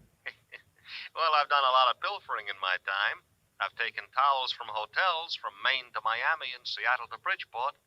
But I never had to stoop so low as to steal a mouse from any hotel, garbage dump, trap, or field. Do I make myself clear? Perfectly. Except for one thing. Yeah? This particular mouse was a performer. Was a what? He was trained, did tricks. Still doesn't interest me. Well, then why were you trying to see Mr. Gillis? To get some of my people on his Christmas show. Anything wrong with that? No. There'll be a lot of publicity about it. Would have done him a lot of good. And you're sure you weren't interested in the mouse? Look, Dollar, when I went into this business 18 years ago, I swore then I'd never handled kids, belly dances, or animal acts. But you handled Bert Glazer's dog act. Is what? Dog act. Bertie and his Oh, pals. somebody's feeding you a line, Dollar. That act was Bill Bertie and his pal. And the pal is a dummy. Glazer's a top-notch ventriloquist. He's a master. You hear me, Dollar? Yeah, Harry. I hear you fine. I had to do some thinking, so I put on my coat and went outside for a walk around that wooded park. What I had just learned about Glazer confirmed what my instinct, my common sense, had been telling me all along. Except for one thing. The performance given by Hecuba and Esmeralda the night before. If Glazer had been doing the singing for those two mice, he was a master ventriloquist. Which was exactly what Harry McQueen said he was. I'd started back toward the house, wondering if I should get Jediah aside now and tell him or wait until after the show when something soft and cold hit me on the back of the head. Hey! Sorry, Johnny, I couldn't Oh. resist such a serious target. Anything new? Well, if you mean, have I found Gulliver, the singing mouse? No. Dad told me to tell you if Gulliver does turn up before 1:15, rush him over to the hospital. Yeah, sure. But I think that's extremely unlikely. You think Rama got him, don't you? If he did, he got a very ordinary mouse. He didn't get one that sings. I'm afraid I lost you. Doesn't matter. Oh, now I wonder what he wants. Who? That boy on the porch. Oh, well, if this was Hartford, I'd say he was the paper boy coming around to collect. Well, it's not Hartford, and he's not a paper boy because Dad doesn't subscribe to anything but Fortune. Oh, well, then he's selling something. Well, if he is, he's not going to give us a chance to buy any. Johnny, looks like we scared him off. That's funny. Hey! Hey, come back! He sure tore out of here when he saw us. Wonder what he wanted. Do you suppose he was one of the kids they invited in to see the dress rehearsal? Well, if he was, what would he be doing back here today? I don't know. Let's take a look around. We found it in the playroom, near where Gulliver's cage had been. It was a roundish metal clamp, the kind a boy wraps around his trouser leg when he's riding a bike. I was about to call the hospital and ask Jediah for a list of all the kids they'd invited to the rehearsal when the front doorbell rang. Johnny, it's that boy again. Better let me get in.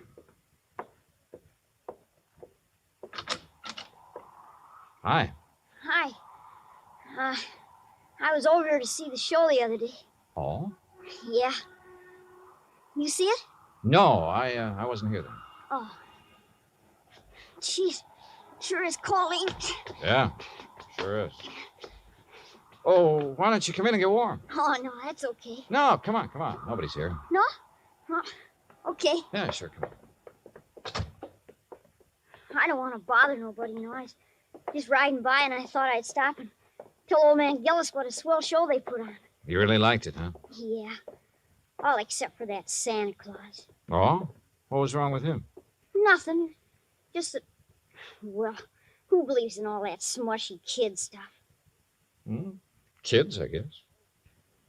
How old are you, Bobby Neves. How old are you, Bobby? Almost 11. Well, being that old, I can understand why you weren't impressed with the Santa Claus. All that other stuff, too.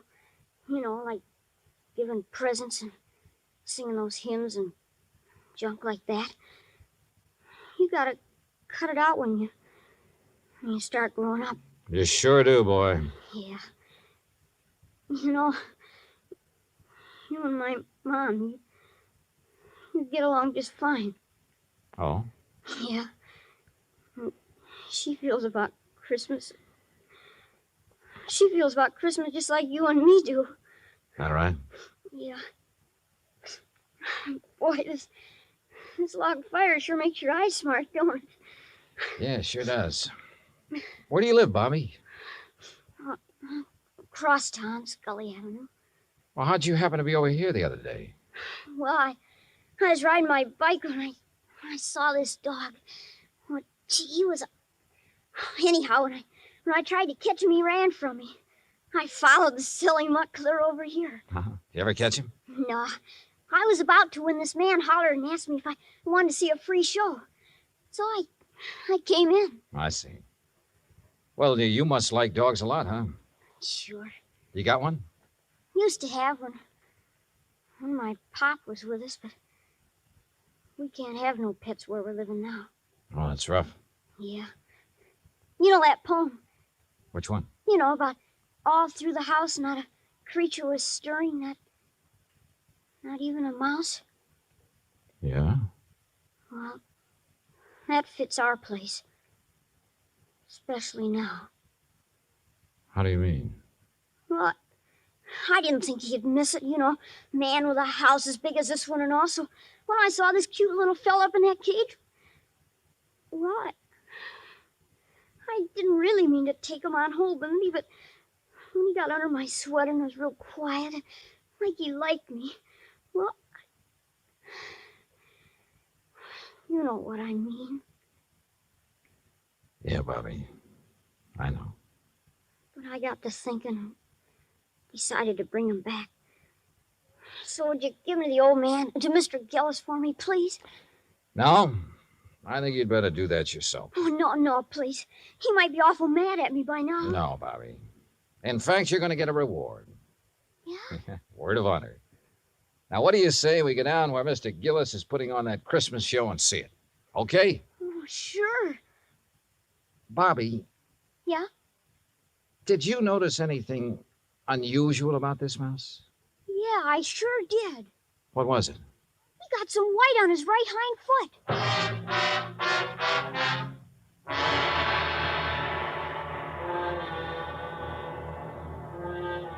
Expense account item 4, $1.60. Cab fare from the Gillis residence to the Children's Hospital for Marion, Bobby, and myself.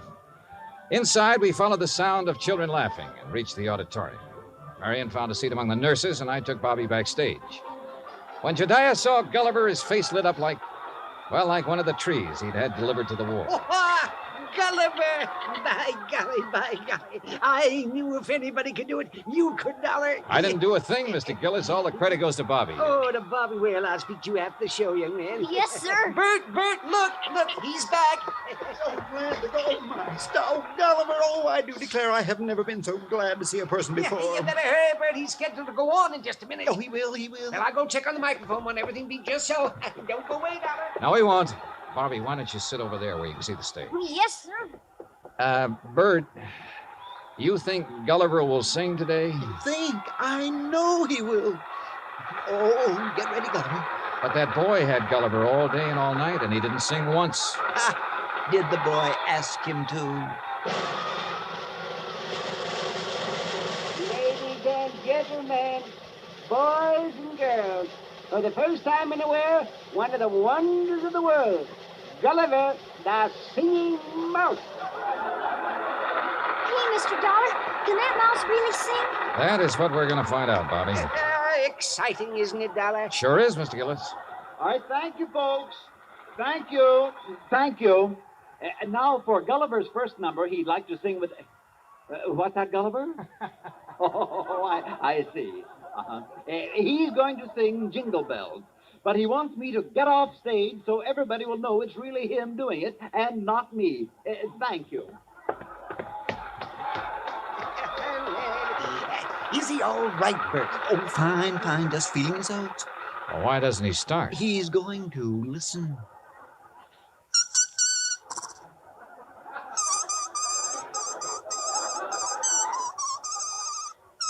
Well, Dollar? Now I have seen everything. Me too. Gee.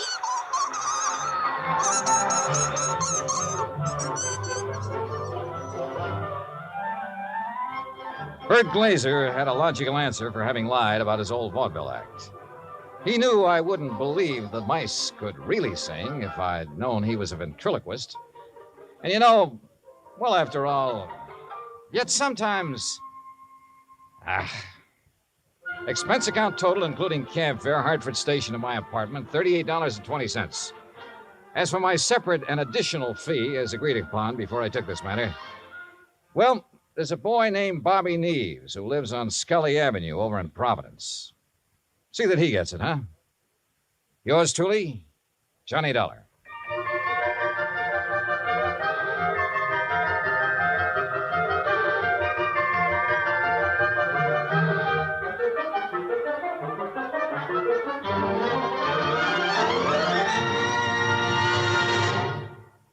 Our star will tell you about next week's story in just a moment. Meantime... Hey, Dan, I'll make a deal with you. Oh? Let me have the mic for a second, then you can tell them about next week's story. By all means, be my guest. All right. I just don't want to pass up a chance to do two things. First, well, Pam and Eric and Fran, Mr. and Mrs. Froelich, Helen, Will, Scotty, all the rest of you nice people who've written in to tell us how much you like the program. Thanks. I really appreciate hearing from you, and believe me, I'll answer your letters just as quickly as I can. Second, well, I'm sure you know what this is, and I want you to know it comes from the heart. Merry Christmas to you. God bless you. Now, next week. Next week, the case of a prize fighter who could win only by losing, because his life depended on it. Right. Join us, won't you? Yours truly, Johnny Dollar. Yours truly, Johnny Dollar, starring Bob Bailey, originates in Hollywood. It is written by Charles B. Smith and produced and directed by Jack Johnstone. Heard in our cast were Mary Jane Croft, Howard McNear, Parley Bear, G. Stanley Jones, Bill James, Lawrence Dobkin, and Richard Beals. Musical supervision is by Amerigo Marino. Be sure to join us next week, same time and station, for another exciting story of yours truly, Johnny Dollar. Dan Cubberly speaking.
Ladies and gentlemen, the story you are about to hear is true.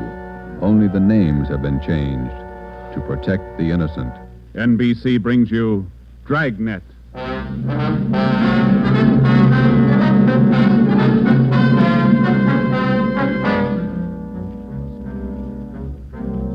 You're a detective sergeant. You're assigned to missing persons detail. You've never heard of Fountain Green, Utah. You've never heard of Juanita Lasky.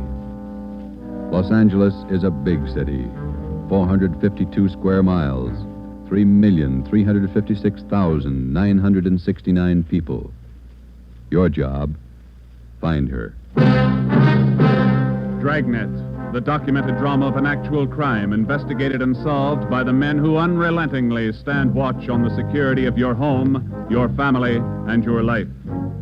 For the next 30 minutes, in cooperation with the Los Angeles Police Department, you will travel step by step on the side of the law through an actual case from official police files. From beginning to end, from crime to punishment, Dragnet is the story of your police force in action. It was Monday, December 12th. It was cold in Los Angeles.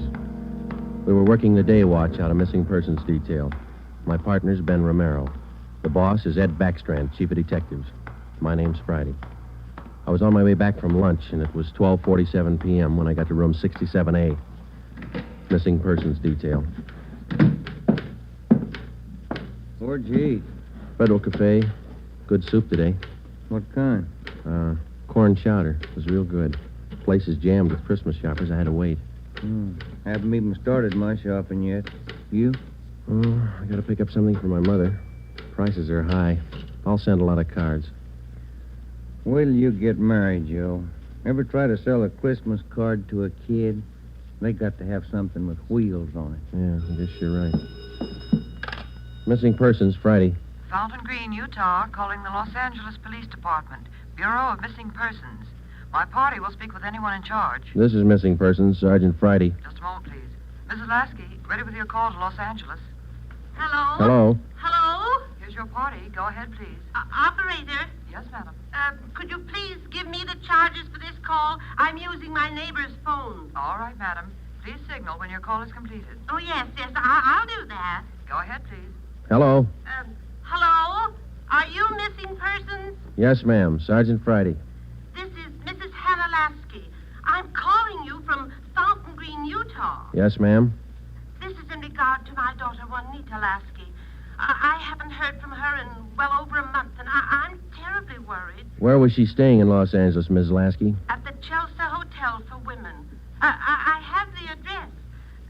941 South Melrose Street.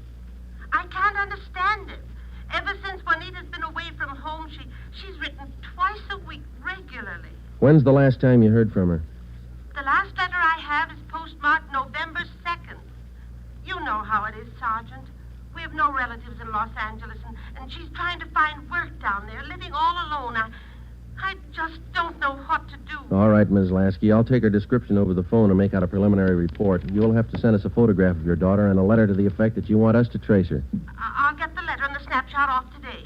Now, what's your daughter look like? What's her full name? Juanita Marie Lasky. Laskey. No E. All right. Her age, weight, and height. She was 26 last July 10th, 128 pounds, and about my height. Well, how tall are you, Ms. Lasky? Oh, yes. 5 feet 7 inches. She has auburn hair. It's quite long, and her eyes are green. Okay, I got it. Any outstanding scars, birthmarks, anything that might help us identify her? But what's that? I say any outstanding scars, birthmarks, anything that might help us identify her. No. Juanita's a pretty girl. Nice disposition. Oh, that's about all, Sergeant. Where can we contact you, Ms. Lasky? 122 Brigham Young Street, Fountain Green, Utah. When you find Juanita, I wish you'd have her call me right away. I'll pay for the call. We'll do that, Ms. Lasky. What's your number up there? This is the neighbor's phone, but they'll call me. It's Fountain Green 14R2. Yeah. You will try to find her as fast as you can. We'll go to work on it. Well, Juanita always comes home for the Christmas holidays. Do you think she's all right? I wouldn't worry about it, Ms. Lasky. We'll call you just as soon as we get any kind of a lead on her. Thank you so much, Sergeant. And if there's any charge, I'll be glad to pay it. No charge. If your daughter's in Los Angeles, I think we can find her. If there's anything wrong, you'll let me know right away? Yes, ma'am. You're very kind. Goodbye. Bye. What you got, Joe? Some girl owes her mother a letter. Come on, Ben.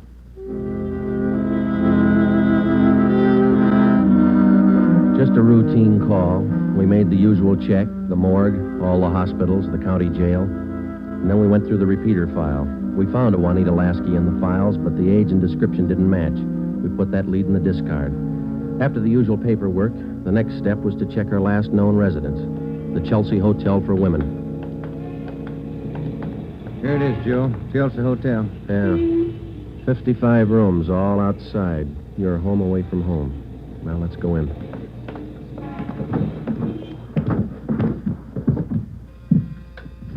Chelsea Hotel. Thank you. Here's a bell.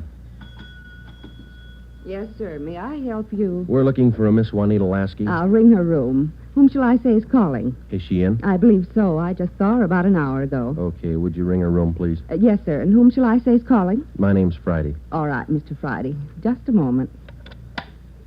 Do you wish to speak with her on the phone, or shall I have her come down? Ask her to come down if she doesn't mind.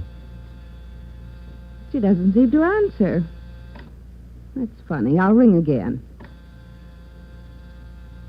No, sir, she doesn't seem to be in. Would you like to leave a message? Didn't you say you saw her about an hour ago? Yes, I did. She must have gone out again. I wonder if we could check her room. Oh, no. Gentlemen are not allowed above the main lobby. I'm sorry, ma'am. We're from the police department. Missing persons. I'm Sergeant Friday. This is Sergeant Romero. Oh. You men are from missing persons, did you say? Yes, ma'am. Well, I'm sure Juanita's just stepped out for a moment if you'd care to wait here in the lobby. We haven't got much time, ma'am. We'd appreciate it if you'd show us her room. Certainly. I'll get the pass key. That's 215. The elevator's right this way. Thank you. What seems to be the trouble? Some friend of Juanita's missing? No, ma'am. Juanita. Juanita? Well, I don't understand. Her mother's a little worried about her. Down this way. Here we are.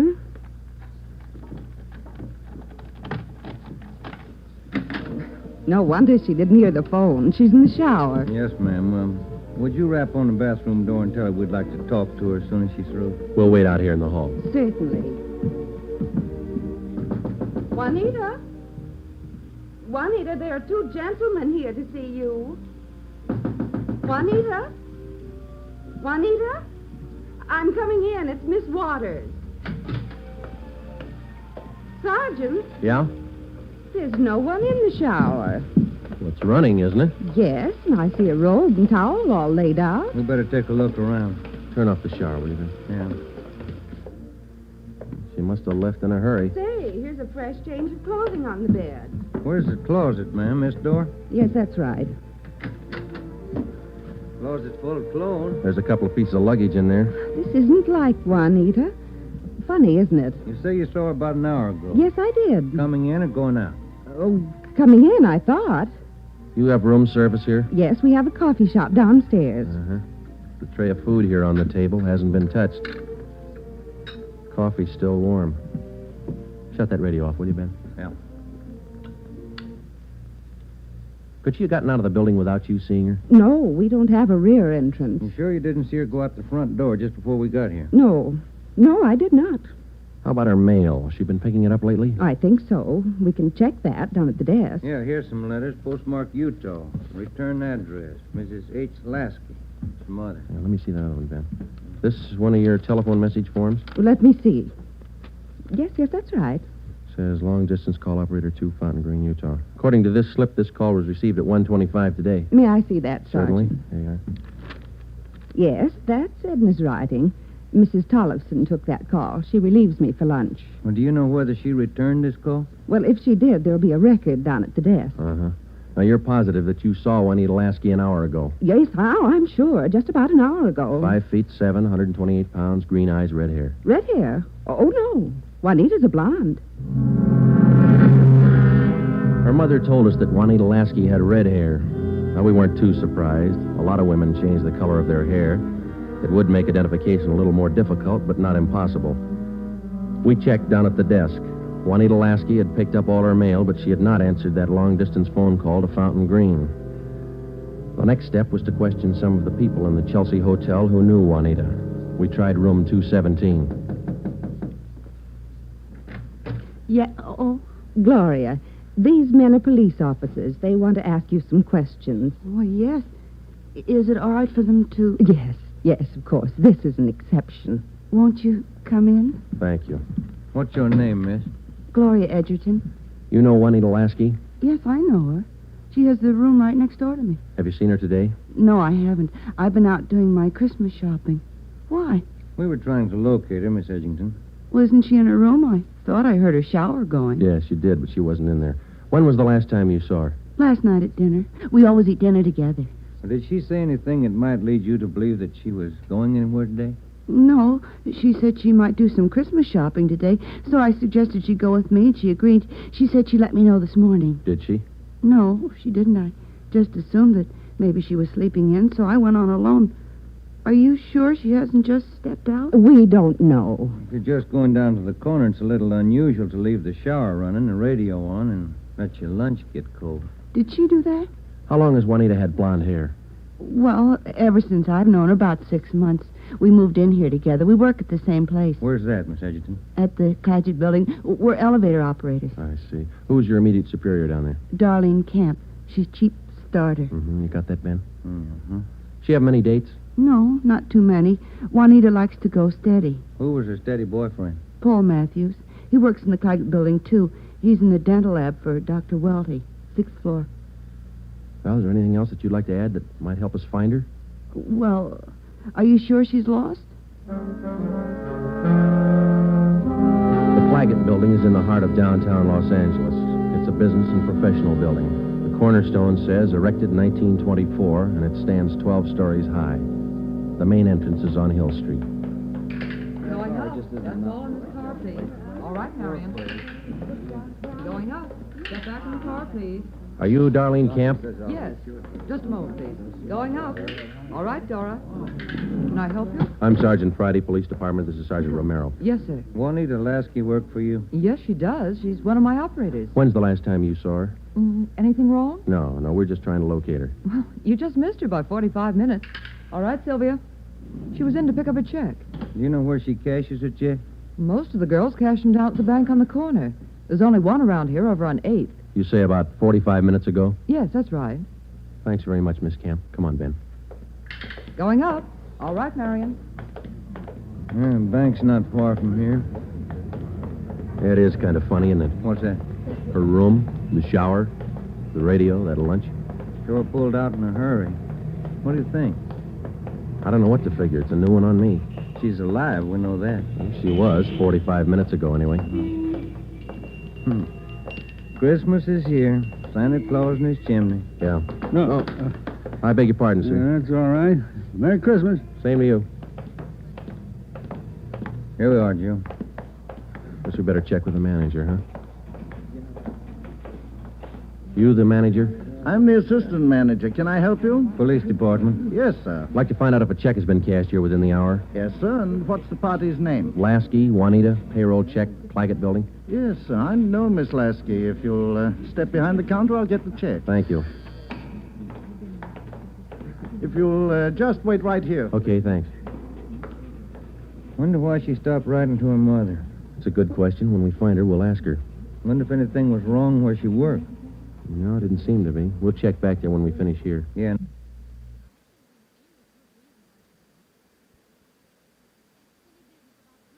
That boyfriend, Paul Matthews, too. Yeah. Oh, here's our man. Yes, sir. Here's the canceled check. I okayed it. You sure it's the same girl? That blonde girl, elevator operator in the Claggett Building. Was she alone? Oh, I think so. Did she appear normal? No, she didn't seem to be as friendly as she usually is. Does she have an account here? She did have a small savings account here, but she closed it out about a month ago. I see. Well, here's our card. If you should happen to see her again, give us a call. I'll do that. Thank you very much. Entirely welcome. Merry Christmas. Merry Christmas. We went back to the Claggett Building. Ben called the Chelsea Hotel from the phone booth in the lobby of the building. Miss Waters, the manager, was keeping a sharp lookout, but Juanita Lasky had not been heard from. Paul Matthews worked in a dental lab for a Dr. Weldy. His office was number 637.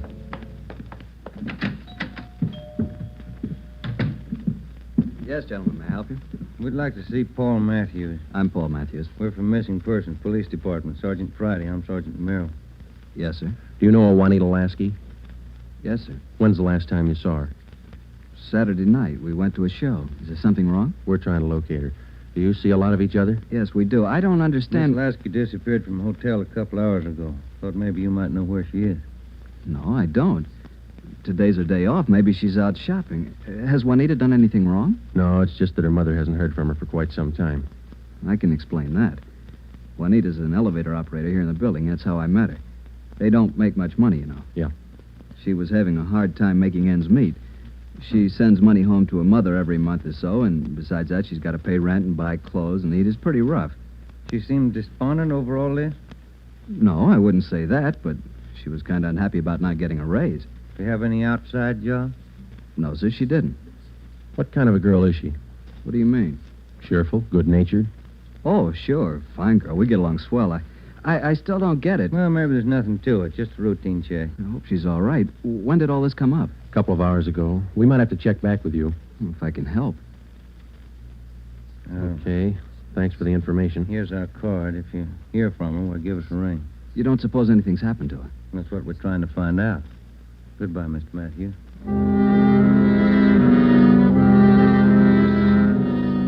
When we got back to Central Division, we had a full description of Juanita Lasky teletyped to all outlying stations in the metropolitan area of Los Angeles.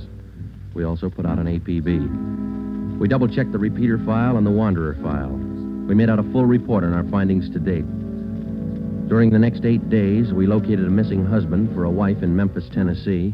We picked up a runaway boy missing from his home in Reno, Nevada, and a 79-year-old veteran of the Spanish-American War who left his home in Bakersfield, California because he didn't like his daughter-in-law's cooking. But Juanita Lasky was still a mystery. For 8 days, we checked and rechecked all her known friends and habits. We went back over the course a dozen times, but no trace. It was almost as if she had ceased to exist that day in the Chelsea Hotel. The letter and photograph from her mother had arrived, and we circulated it to cities all over the country. Her mother wrote that during the war, Juanita was a whack corporal. We put a tracer through to the War Department. That way, we'd have another photo and a full set of fingerprints. Well, where do you want to start today? I'll get it. Missing persons, Friday. Joe, this is Spencer over in the morgue. Yeah, Archie. You still looking for that girl? What's her name? Ramona Lasky? Juanita, yeah. Just had one brought in. Looks like your girl to me. The city morgue is located in the basement of the Hall of Justice on West Temple Street, across the street from the City Hall. A lot of missing persons cases end right here. Archie Spencer met us at the door. Hi, Joe. How's the wife been? Oh, fine, Archie. Over here, Joe. Cooler 23. Give me a hand, huh? You bet. That's her, isn't it? When's she going to be posted? As soon as your fingerprint man gets here. Yeah. That's Ramona Lasky, isn't it? Juanita. Juanita, I mean. No. No, that's not her, Archie. You sure? Yeah. Oh, I was almost positive. Sure looks like this picture in your bulletin. Yeah, she looks a lot like the picture, but it's not Juanita Lasky. 5'7", green eyes, blonde hair, about 130. How close can you get? And look at the face. You sure that's not her? Yeah, I'm sure. Look at her hair, the roots. Yeah. They're blonde all the way down. They ought to be dark. Our girl's a bleached blonde. Yeah, I see what you mean. Look at her right hand, index and middle fingers. Heavy nicotine stains. Our girl didn't smoke, Archie. Yeah, I see what you mean. Well, guess I was wrong. That's not Ramona. Juanita. Come on, Ben.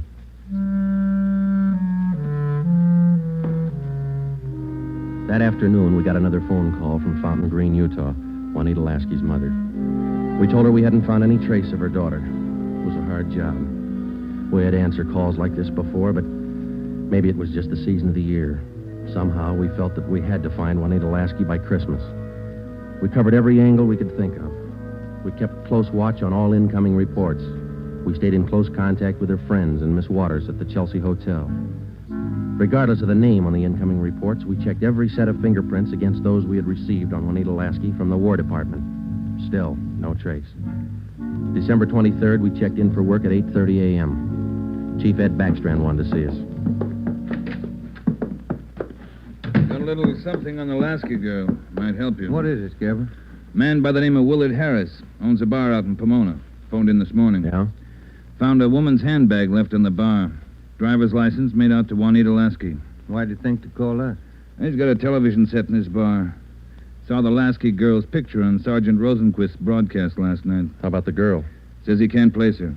You better hop out and pick up that purse.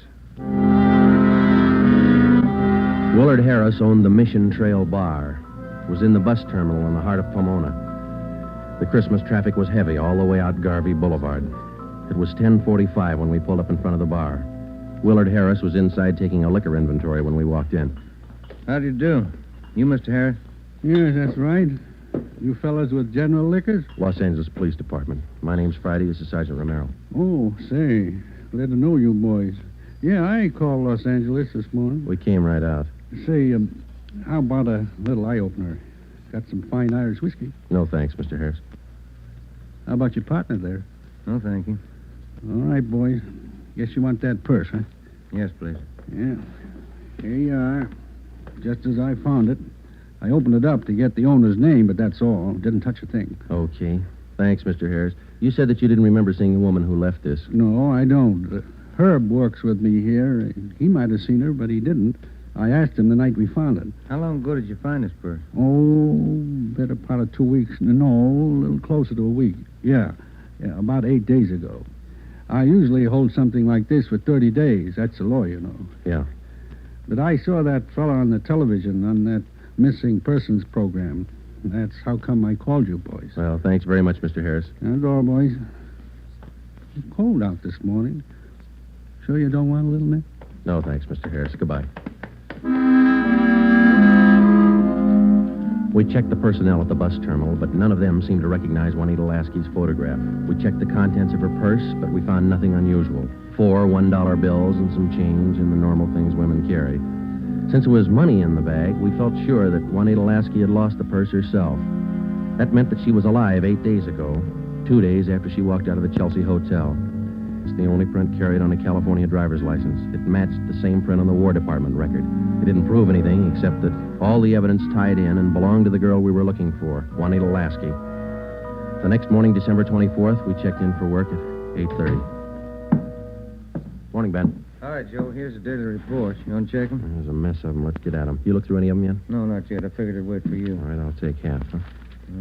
Got any shopping done? No, you? Some. Lunch hour mostly. Mm-hmm. Found some nice cards. Be sure to send me one. Yeah, I'll hand it to you in the morning. Let's trade shaving lotions like we did last year. If I get any. You can get some. My kid's got a bottle all picked out for you. It's called South Pole for that cool thing. Yeah. Well, he's only a kid. You feeling winning? Better when he gets older. Oh, he'll do it. Teletype Friday on the Lasky case. Thanks, Holmes. Oh, Ben, listen to this. Yeah? Bureau of Criminal Investigation, Sacramento. Here's a kickback on our APB. Yeah, what's it say? Reading your APB, number 43 on 12/12/48. Our records disclose that Juanita Lasky applied for a position of civilian clerk at Marchfield, California, U.S. Army Air Base, using alias Gene Davis. How about the fingerprint classification? Yeah, let me find it. Yeah, FPC. Key 19, primary 32/32, inner over outer, final 15/17. Prints check out. That's our girl, Joe. The Sacramento report stated that Gene Davis had applied for government work at Marchfield, California. Well, a couple of things dropped into place. Her purse had been found in Pomona. That's right on the main highway from Los Angeles to Riverside. And the application for a job at the Army Air Base a few miles beyond Riverside. We put through a long-distance phone call, and they told us that Gene Davis was employed there as a civilian clerk but failed to show up for work that morning. Just seems like we run fresh out of luck every trip, doesn't it? Yeah, we get so close, and then she's gone again.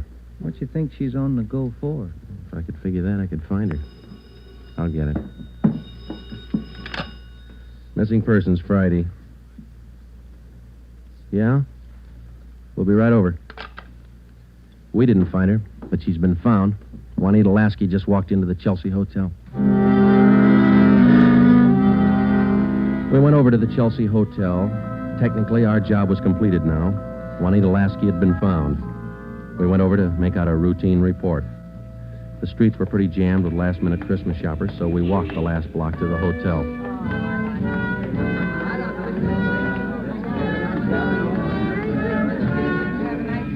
What's your guess, Joe?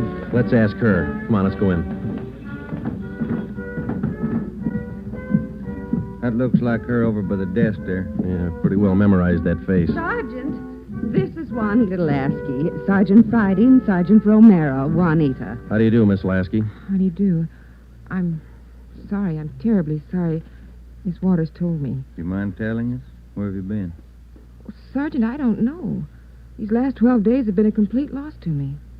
Miss Waters told me what happened. I went over to see my doctor. He said I had temporary amnesia. I have to have treatment. I see. What's your doctor's name, Miss Lasky? Dr. Rudner over on Crenshaw. Well, we're glad you're okay. Kind of had us going there for a while. Oh, I'm sorry. Can I use your phone, Miss Waters? Oh, certainly. Help yourself. Thank you.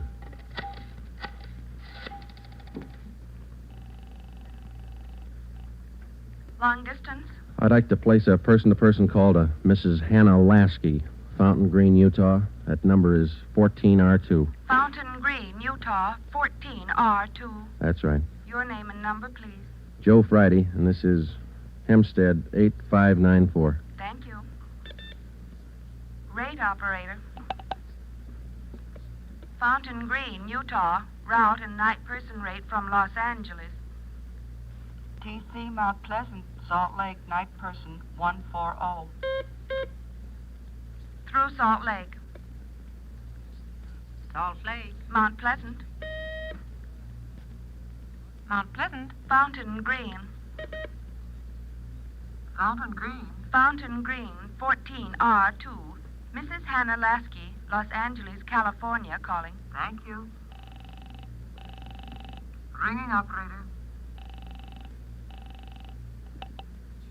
Hello. Mrs. Hannah Lasky, please. Los Angeles, California, calling. Oh, yes. Hang on. I'll get her. Waiting on your party, sir. Thanks. Getting through all right, Joe? Yeah. Lucky. Christmas Eve. Yeah. Hello? Hello? Hello? Hello, Miss Lasky. Yes? Just a minute, Miss Lasky. Juanita, Yes? you're wanted on the phone. Oh, who is it? Just say hello. She'll take it from there. Let's go, Ben. Hello? Yes? Hello, Mother. Come on, Ben. Yes,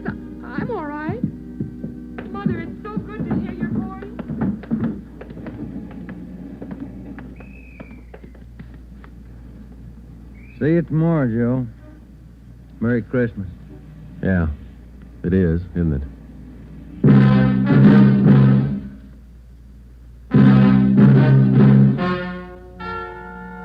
The story you have just heard is true. Only the names were changed to protect the innocent.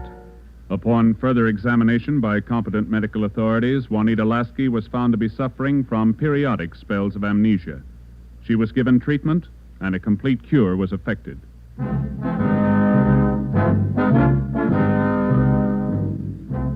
You have just heard the 8th in a new series of authentic cases from official files. Technical advice for Dragnet is furnished by the Los Angeles Police Department.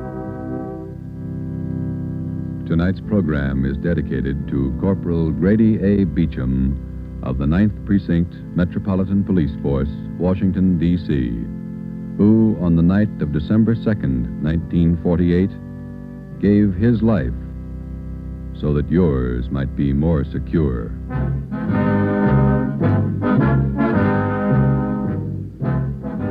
Dragnet came to you from Los Angeles. This is NBC, the national broadcasting company.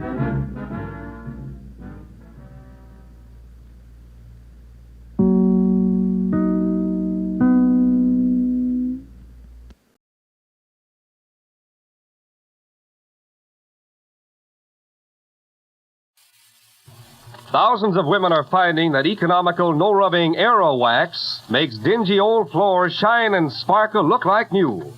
Just apply, and in 6 to 9 minutes it dries to a hard, lustrous waxed finish that saves countless scrubbings and polishings. Yet, Aero Wax costs only 25 cents a pint at grocery, hardware, drug, and chain stores. Get Aero Wax, A-E-R-O-W-A-X, tomorrow.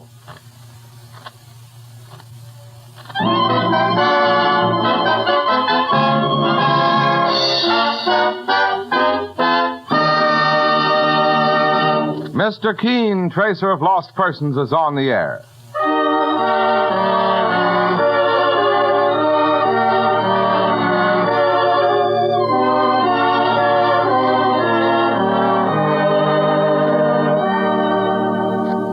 Ladies and gentlemen, the makers of Colonos toothpaste present Mr. Keene, tracer of lost persons, one of the most famous characters of American fiction in one of radio's most thrilling dramas. Tonight and every Thursday night from 7:30 to 8 Eastern Wartime, the famous old investigator will take from his files and bring to us one of his most celebrated missing persons cases.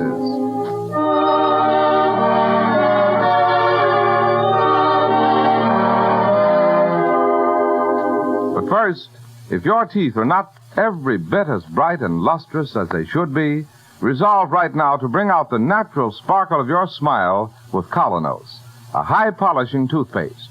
You see, the new Colonos acts on your teeth as a jeweler's polish does on tarnished silver, safely, gently removing dingy surface stains, thereby uncovering the full natural sparkle of your smile. Ask your druggist for Colonos, K-O-L-Y-N-O-S, Colonos toothpaste.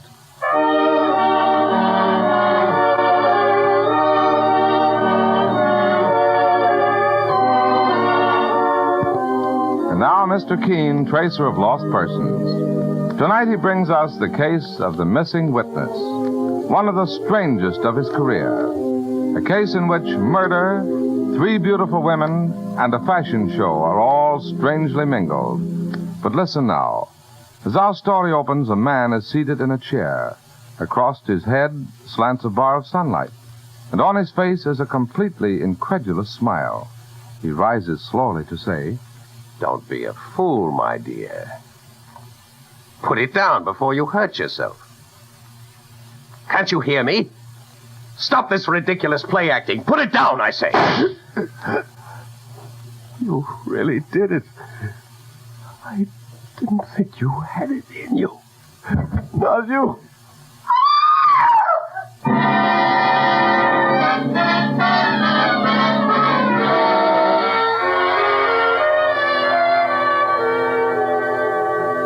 Now our scene shifts to the quiet office of Mr. Keene as his spinster secretary, Miss Ellis, enters to ask a favor. Mr. Keene, I wonder if I might get off early this afternoon. You want to do some shopping, Miss Ellis? Oh, no. I'm going to a fashion show. Why, Miss Ellis, I didn't know you were interested in fashion shows. Well, are you insinuating that I dress like a bag of potatoes? No. As a matter of fact, Mr. Keene, it's something very, very special. You see, when I was living in Queens about 15 years ago, there used to be a little widow next door. Pretty little creature. Oh, such a struggle to make a living for herself and her daughter. I'd give her a bit of sewing every now and then to help, and... well, you won't believe me when I tell you her name. Try me. Mary Blaine.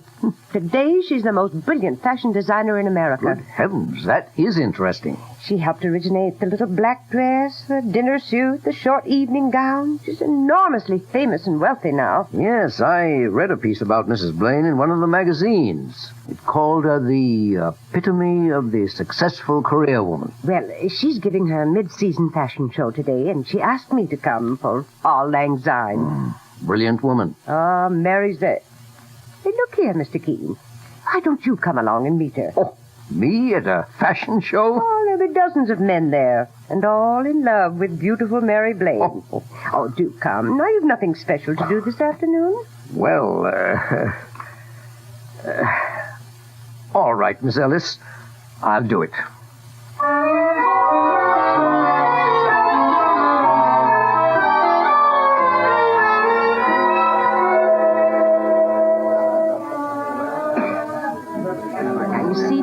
I told you there'd be lots of men. Oh, that's the general talking to her right now. She is beautiful, all right. But she's paid a price for her success. How do you mean? There's an expression in her face of strain, anxiety. Maybe. Oh, she's noticed me. Here she comes. Isn't she stunning in that little gray number? Miss Ellis, I'm so glad you could come. Well, thank you, Mary, dear. And I took the liberty of bringing my boss, Mr. Keene. How do you do, Mr. Keene? Delighted to know you. I've been hearing about you for years from Miss Ellis. How wise you are. And how kind. Now, don't give away any secrets. But it's very sweet of you to break away from all those generals and things to say hello to just me, Mary. You were my friend when I was nobody. Well, you've always deserved the best friends in the world, Mary. And, oh, look, somebody's waving to you. Oh, my manager. It's time for the show to begin. I'll have to get up to the microphone there to announce the new models as they come by. I'm so glad to have met you, Mr. Keene. The pleasure was mine. Yes, she's lovely and famous, but not quite happy. Oh, you with your X-ray eyes.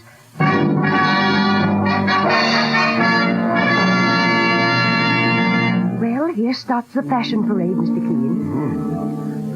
Ladies and gentlemen, for my first offering, a long dinner dress with panel of pleated white chiffon, tied with a grosgrain ribbon at the back. Isn't that stunning? Yes, even an old bachelor can see that.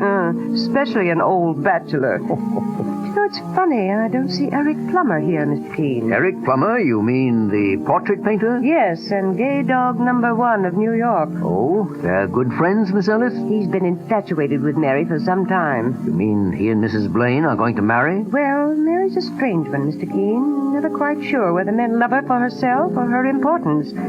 But it seems that Eric Plummer has finally won her heart. And now a black velour suit with lean plum-lined skirt, a double-breasted jacket with high scrolled lapels and a scrolled hip pocket.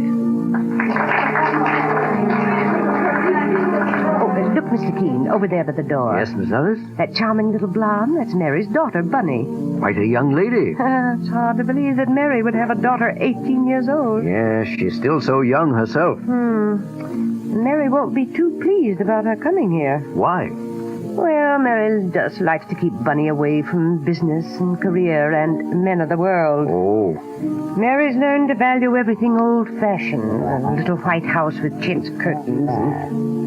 In other words, one of America's greatest career women thinks that a woman's place is really in the home. And a simple home. Miss Ellis. Hello, Bunny, dear. Miss Ellis, how long has the show been going on? About 15 minutes. I must talk to Mother. I must. But, dear, she's up there at the microphone. You can see. Something horrible has happened. I must talk to her. But, Bunny, what do you mean? And now with my last offering before the intermission, another short dinner dress.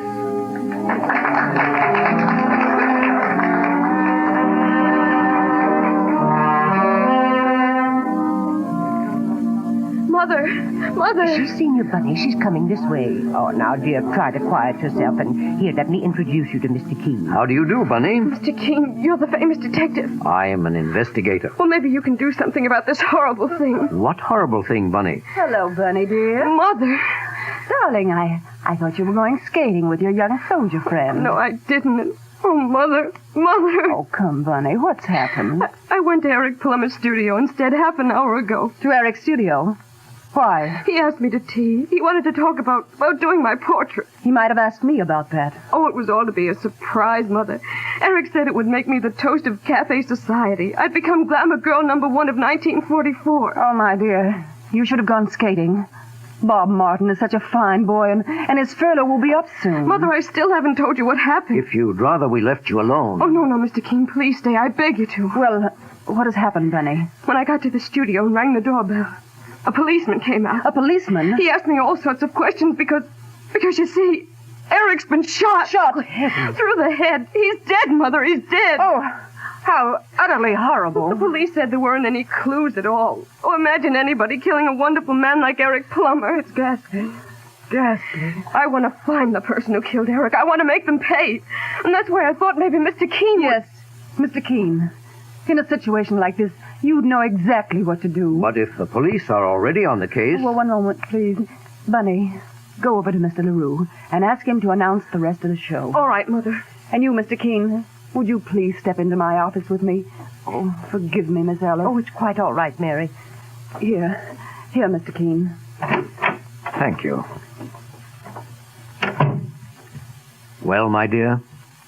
Mr. Keene, Bunny's news did not altogether surprise me. Really? In fact, I know very well who killed Eric Plummer. You do? But first, Mr. Keene, I've heard you're the cleverest private investigator in this country. Thank you. Do something for me, please. Go to Eric's studio. Examine all the evidence. And when you come back... Yes? I'll tell you who killed Eric Plummer.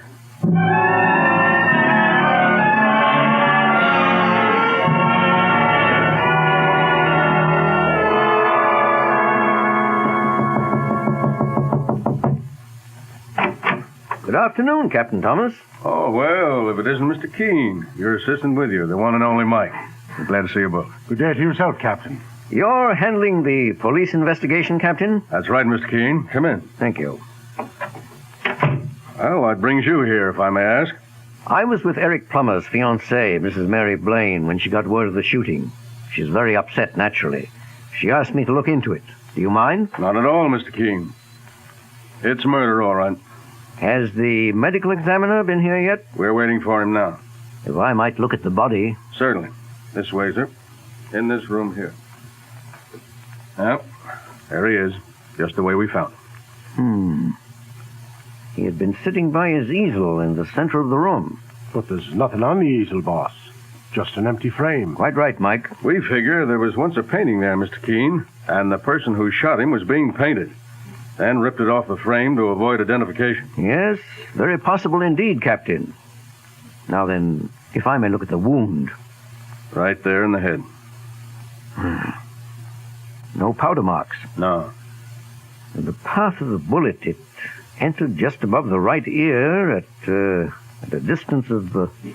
what would you say, Captain? Doesn't it seem to you that bullet was fired from 15 feet or more? I leave that kind of guessing to the medical examiner. Oh, may I ask why you're staring at the walls now, Mr. Keene? I was wondering about the proportions of this room. I measured it already. 20 by 20. Oh, thank you. No sign anywhere of the gun that killed him? None. May I ask how you learned about the shooting? Through a neighbor. The shot resounded pretty loud in the air shaft back of that window there. And the neighbor who heard it? The gal who has the studio in the back. Portuguese gal. Rosa Avalar. She was taking a bath at the time she heard the shot. Quick as she could, she came and knocked on the door here. No answer, so she sent for us. Well, thank you, Captain. I won't trouble you any further.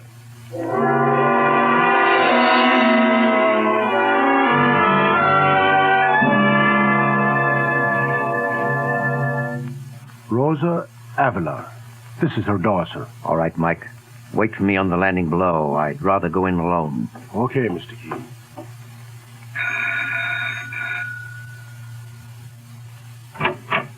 Miss Avila? Yes? I'm taking a hand in the investigation of the murder next door. Well, I have already talked with the police. Just one or two questions more. Why not? I want to help as much as I can.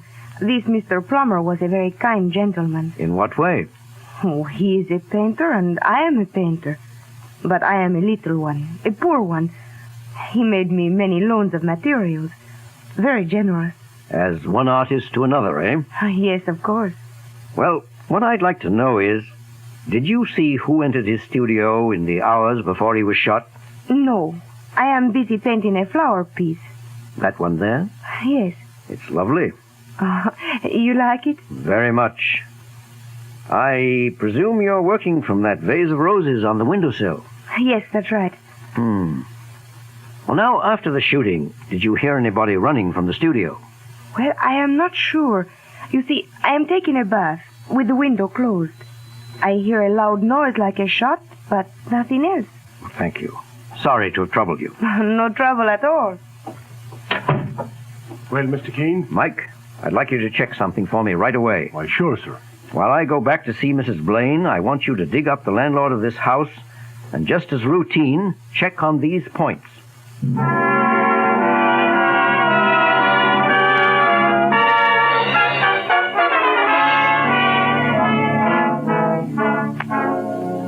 In just a few moments, the scene follows between Mr. Keene and Mary Blaine. Meanwhile, remember, first impressions are usually lasting impressions. People judge you by the way they see you. They decide almost at once whether they want to know you better or not.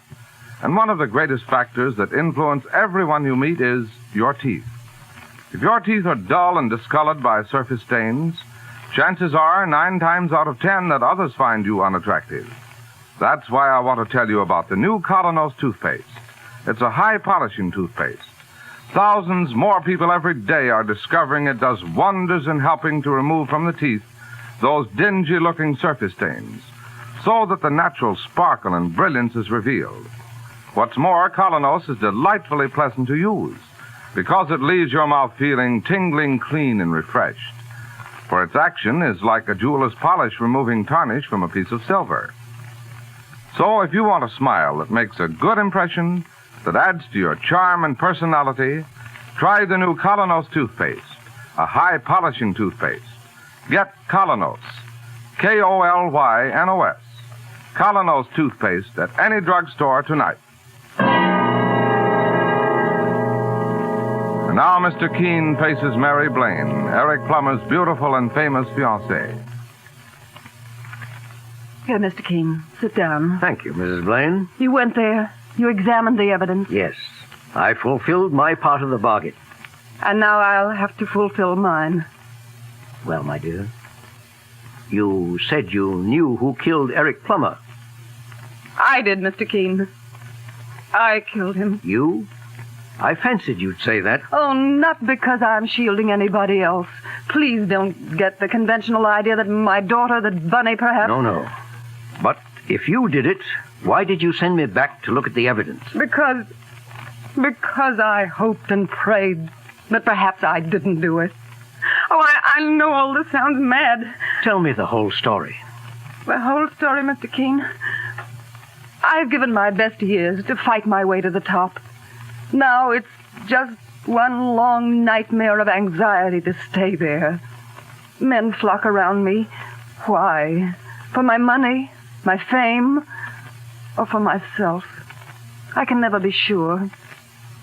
When I met Eric Plummer, I knew he'd led a rather wild life, but he was a great artist in his own right. And when he told me he loved me, it sounded real for once. Or I hoped it was real. Yes, my dear. Go on. Lately, he's been painting my portrait. Once I took Bunny to watch. That was a mistake. Eric went to work on Bunny with all his charm. A man old enough to be her father. I want to keep Bunny wholesome and natural, Mr. Keene. I asked Eric again and again to stop turning her head. Today, this morning, I went to sit for him again, and to have it out with him once and for all. I was sitting on the dais, and he was painting. He looked up and laughed. He said, Well, my dear, you wouldn't be jealous of Bunny now, would you? "Don't be silly, Eric. I just want you to leave Bunny alone." Such a hackneyed situation, isn't it? The poor man starts by falling in love with the mother, and then suddenly he sees that after all it's the daughter he loves. Eric, you don't love anybody. It's all a game with you. Ah, me. The eternal triangle. He'd taken that tone with me before, Mr. Keene. Laughed at me. This time I was desperate. I wasn't going to let him ruin Bunny's life. I brought along a revolver. I took it from my bag. Eric looked up and said, Mary, you're much too sophisticated for that kind of nonsense. "You must promise me never to see Bunny again." Eric, I'm serious about this, believe me. Don't be a fool, my dear. Put it down before you hurt yourself. Can't you hear me? Stop this ridiculous play acting. Put it down, I say. You really did it. I didn't think you had it in you. And there he lay dead before you, Mrs. Blaine. Mr. Keene, will you believe me? I was horrified. I never really meant to pull that trigger. I only wanted to frighten him. And suddenly, he was dead. I suppose I should give myself up to the police. One moment. Before you do anything like that, what has become of the gun? Well, after I ran from the house, my first thought was to get rid of it. I threw it away. Where? There was a can of cinders standing in front of one of the houses. I pushed the gun inside and covered it over. That, my dear, was a great mistake. You went and buried your own best witness. Witness? Yes. To the fact that you never shot Eric Plummer. That I didn't shoot him? No. It was a physical impossibility. Why? Why do you say that? Better answer. Hello? Begging your pardon. May I speak to Mr. Keene? One moment, please, Mr. Keene. Thank you. Hello? Boss, Mr. Keene. Oh, hello, Mike. What did you find out? Boss, you hit it on the nose. Good, Mike. I'm glad. Now, something else for you to do. Yes, sir. Check with the sanitation department at once. Ask what they've done with the cinders they removed this morning from the 3000 block in East 58th Street. Cinders? What I'm really after is a gun. The caliber... 38. 38. Mike, we must have it. Talk of a needle in a haystack. I know you won't fail me, Mike. Okay, sir. So you think I did not kill Eric? Strange, isn't it? That I have to get evidence to convince you of your own innocence. But if I didn't, who did, Mr. Keene? That, my dear, is another story, and a rather tragic one. Forgive me if I run along now.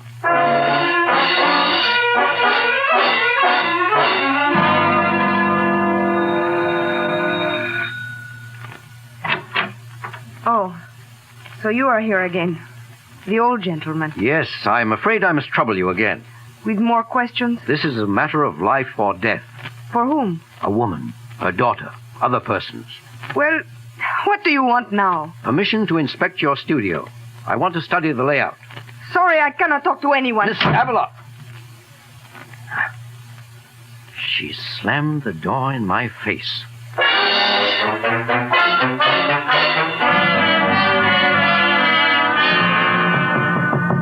Come in.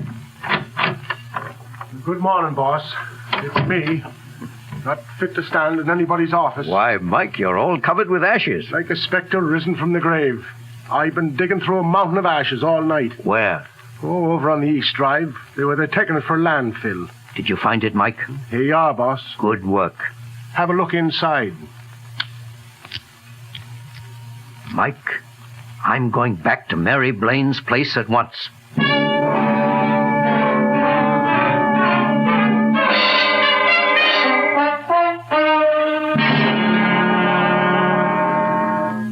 I beg your pardon, sir. Are you going in there by any chance to see Mrs. Blaine? Yes, Corporal. You are a corporal, aren't you? Yes, sir. Bob Martin's my name. My name is Keene.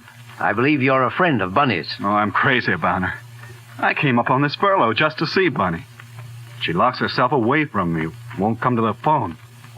I'm not sophisticated enough for her, I guess. I rather fancy she may soon have her fill of sophistication. Well, I just thought if you saw Bunny around inside I'll be glad to tell her you're here. Oh, thank you, and sir. too bashful to break in. Thank you, sir. Oh, Mr. Keene.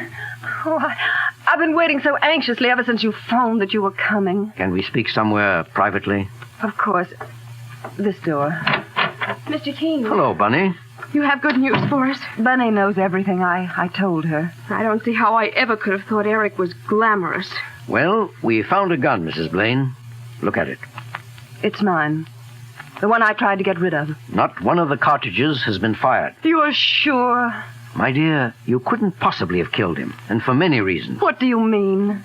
You say Eric Plummer was facing you when you aimed the revolver? Yes, Mr. Keene. But the bullet actually entered from the side of his head. The side? In fact, judging from the lack of powder marks, from the distance at which the fatal bullet was obviously fired, nobody inside that room could have killed him. Why, Mr. Keene? The room is 20 by 20. With Plummer sitting in the center at his easel, a person aiming the pistol with arm outstretched would nowhere have been more than 10 feet from him. But the bullet traveled at least 15 feet. 15? Then where did it come from? Outside the apartment. From a studio just across the narrow air shaft, and through the open window of Plummer's studio. And the person who killed him? A young lady, I'm afraid, also a painter. We learned from the landlord that it was Plummer who engaged the little back studio for her a year ago. Eric did? Yes. And he was supposed to be so madly in love with Mother. For the past 3 months, her rent hasn't been paid at all. Plummer finally lost interest. The young lady, Miss Avalar, seems quite hot-tempered. Charm. Glamour. And in the end, murder. Come in. Oh, Mr. Keene. Captain Thomas. Your office said I'd find you here. I have a message for you. For me? It was addressed to the old gentleman. We figured out that means you. From Rosa Avalar. Yeah. Read it. Old gentleman, you are very wise. You guessed the truth. And now I will save everybody's time by sentencing myself.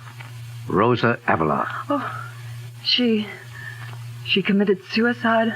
Half hour ago, ma'am. I'm sorry about this. Truly sorry. Well, that closes the case. I'll have to get along now and write the police report. Goodbye, Captain Thomas. Mr. Keene, how can I ever thank you? You were innocent, Mrs. Blaine. I was happy to be able to help you. Eric. Everything about him was so mean, so heartless. That reminds me, Bunny, I believe there's a boy, a very bashful one, who's hanging around outside. Oh, not poor Bob. Yes, poor Bob. A boy your own age, with 10 times the real glamour of a man like Eric Plummer. Oh, poor dear, he must be furious with me. No, just dying to see you. And my dear, whenever you're tempted to see glamour in a man like Eric Plummer, remember that all that glisters is not gold. Often you have heard that told. Gilded tombs do worms enfold. How terribly true. I've realized it for a long time. And now, so do I. All right, Bunny. Run along with you and make that poor, bashful soldier happy.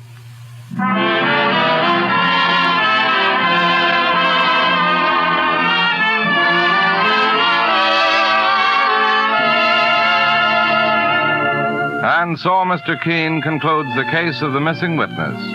Listen next week at the same time as he brings us the baffling and colorful case of the girl who sang too well.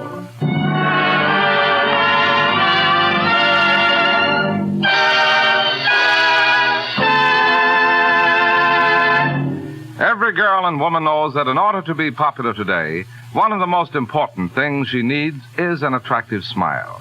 A smile that reveals clean and sparkling teeth. And to the man in business, teeth that make a good impression are just as important, too. If you're not certain that your own teeth are as attractive as they should be, here's something you will want to know. The new Colonos High Polishing Toothpaste. does wonders in helping to remove those dingy surface stains, helps reveal the natural brilliance of your teeth that adds so much to the charm and personality of your smile. I'll tell you why it does this. Its action on teeth is like that of a jeweler's polish on tarnished silver. So start using Colonos, a high-polishing toothpaste, yourself, right away. You can get Colonos, K-O-L-Y-N-O-S, Colonos at any drugstore tonight.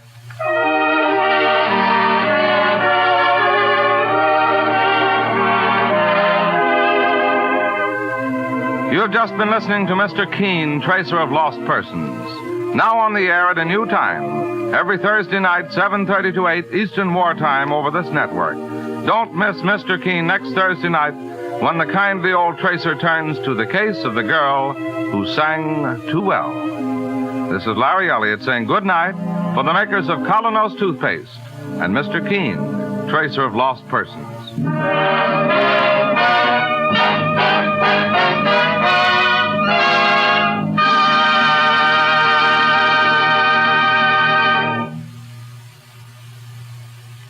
Ladies, there's a wonderful new way to make floors sparkle like new in 6 to 9 minutes flat. Use Aero Wax, the self-polishing wax that goes on in a jiffy, dries without rubbing. Its marvelous high luster adds beauty to your rooms, saves countless scrubbings. Yet it costs only 25 cents a full pint. Get Aero Wax, A-E-R-O-W-A-X, tomorrow. This is the Columbia Broadcasting System. You better not start the program until we're sure we're working. Working? Hey, Libby, what are you talking about? Phil, remember what happened last week? With the change of time, Jack got all mixed up, missed the program, and now he's in trouble with a sponsor. Sponsor? Hey, this is serious. Certainly is. If Jack loses the program, I'll have to go out and find a job. So will I. So will Alice.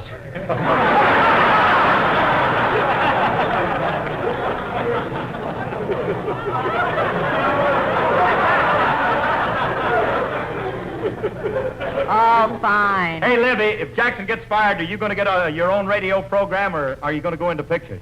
Well, I'm not quite sure, Phil. I'll have to think it over. Oh. But in the meantime, tell Alice I'd appreciate it if she'd buy her stockings at the May Company. I'll give her a discount. Gosh, I wish Jack would come back and give us the verdict. Come back? Why? Where is he? He's on the phone in his dressing room talking to the advertising manager, Mr. Jones. Gee, I hope it works out all right. You see, Mr. Jones, when I missed my program last week, it wasn't... Mr. Jones? Mr. Jones, are you listening? Yes, Jack, I am listening. Well, when I missed my program last week, it wasn't my fault. See, my watch said 4 o'clock when it was really 5.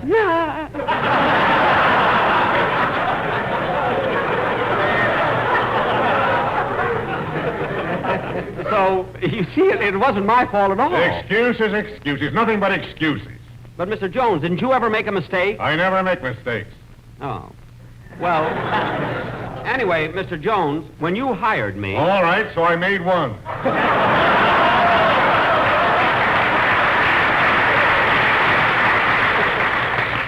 Well, I knew you'd admit it.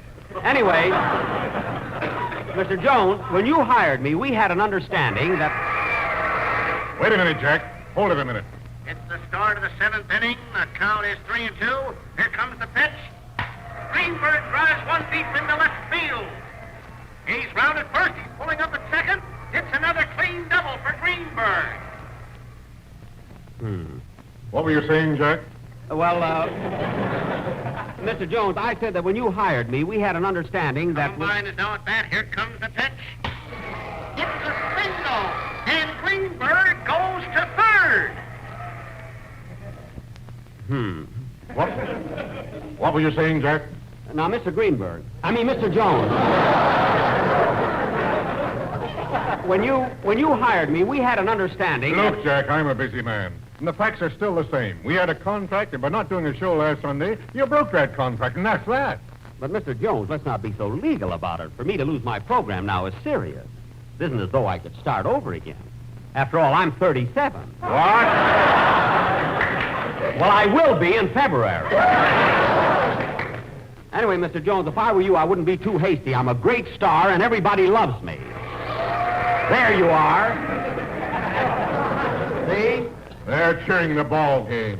That's what you think. The game's in Chicago. Chicago's near Waukegan. My father's at the game, and he's cheering me. Anyway, the point I'm trying to get over is that... Mr. Jones! Mr. Jones! Oh, my goodness, we've been cut off. Operator! Operator! Say, Gertrude, look at your switchboard. Oh, yeah, it's Mr. Benny's dressing room flashing again. I wonder what Mother McCree wants now.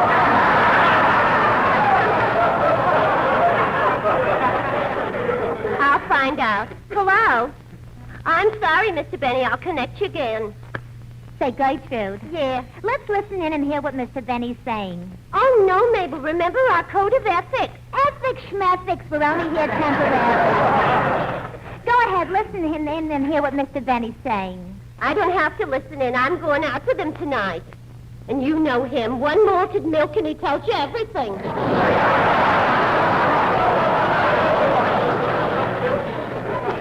What a man. Go on, Gertrude. Put on the earphones and listen to what he's saying. Okay. Can you hear him? Uh-huh. Gee, the sponsor's really giving it to him. Gee, that's awful. Isn't Mr. Benny defending himself? He sure is. What's he saying? But Mr. Jones. But Mr. Jones. But Mr. Jones. But Mr. Jones. What's happening now? Greenberg's on third.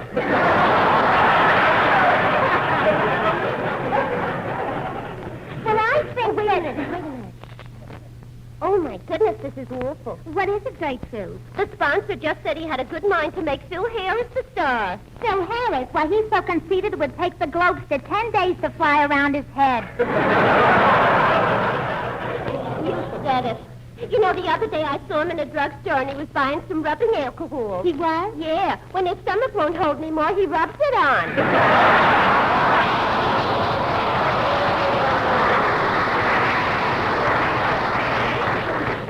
Ain't it the truth? Gertrude, give another listen. Gertrude, give another listen and see what's happening. Okay. Gee, what is it? I think Mr. Benny's going to lose his job. Oh, that's a shame. After all, he's been the star of the show for so many years. Oh, it don't sound so good. What do you mean? Mr. Benny just asked if he could stay on as one of the auctioneers. Operator! Operator! Yes? Operator, I'm through with my New York call. Would you please figure up the charges? Yes, sir. Gosh, my sponsor sure was mad. But then he did give me another chance, so maybe I ought to... Oh, darn it, I hung up without asking him for a raise. Everything was going along swell this season, then along came Jones. Gee, I'm hungry. I wish Rochester would get back with that sandwich. Oh, well, I better get out on the stage. Hey, we must be on the air already. Larry Stevens is going into his song.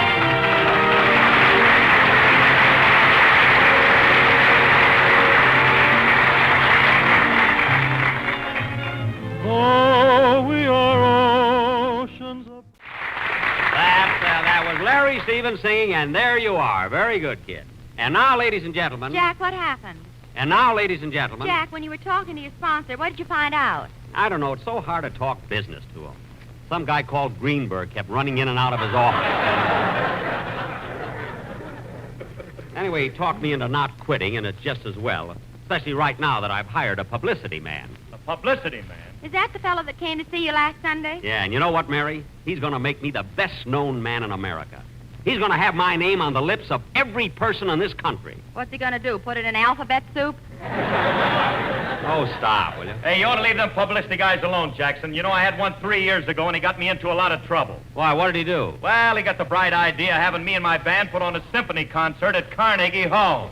And after we played the fourth number, half the audience got up and walked out. Well, Phil, maybe the acoustics were bad. What are you talking about? I didn't even have one. Oh, that's terrible. Imagine having a band without one little acoust.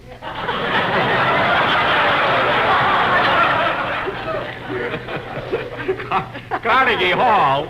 Phil, your band plays much too loud for a place like that. Well, I guess you're right, Jackson. When my band is given out, you can't even hear a gun go off. You said it. Yeah. And when my boys stopped playing, I found 3 of them dead. Oh, my goodness, what did you do? Nothing. I still got them with me. You still got them with you? They must be the 3 that are smiling. I don't blame them. They can't hear.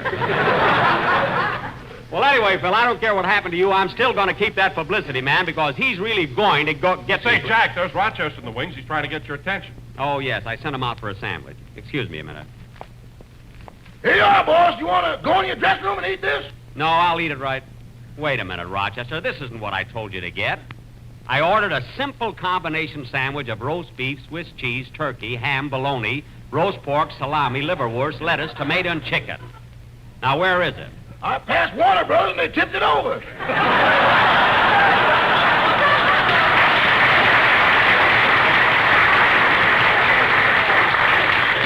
What? It was my own fault, boss. I shouldn't have put wheels on it.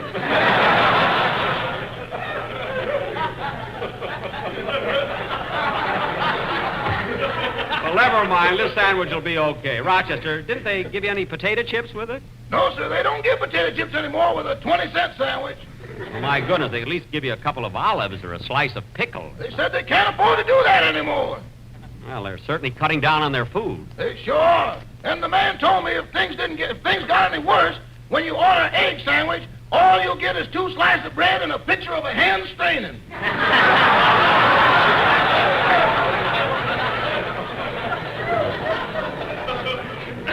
Well, hand me the sandwich. I'm hungry. There you are. Ow! Boss, you bit my finger. Oh, I'm sorry, Rochester. It's so hard to see on that rye bread.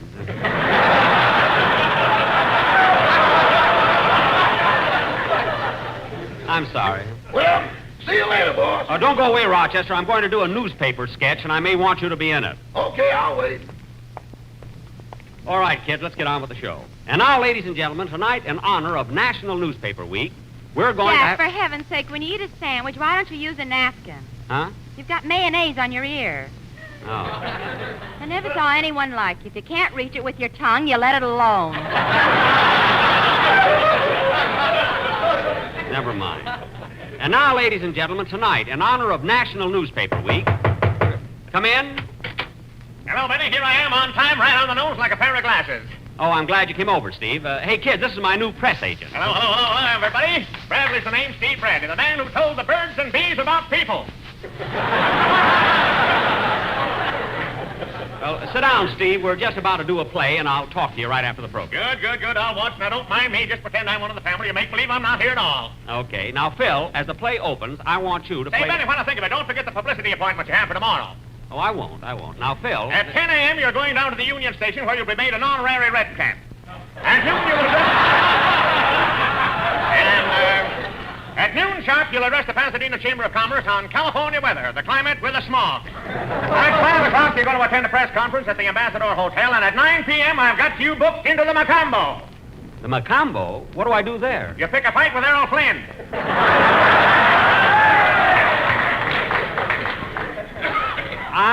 I pick a fight with Errol Flynn? Don't worry, Llewellyn Parsons will be in your corner. Good. Look, Steve, we'll talk about this after the broadcast. I've got a play to do. You know? Okay. Now just pretend I'm one of the family and make believe I'm not here at all. Good. Now, Mary. Yes, Jack? In our sketch, you play the part... Hold it, Benny, hold it. I just thought of a great idea. Look, Steve. What a stunt this is, what a stunt. Wednesday night, you catch the train for San Francisco, you hear? And on Thursday morning, while the fleet's in the harbor, you jump off Golden Gate Bridge. Me? Wait a minute, Steve. I can't swim. You'll never hit the water. There'll be a rope around your neck.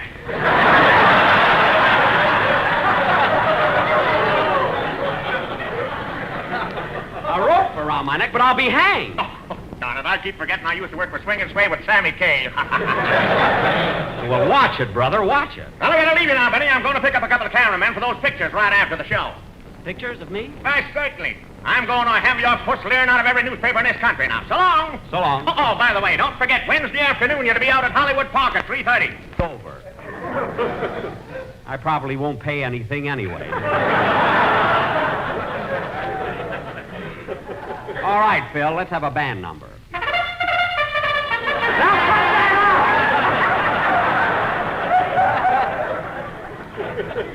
Play the number you're supposed to. Okay. These thoroughbreds are so temperamental.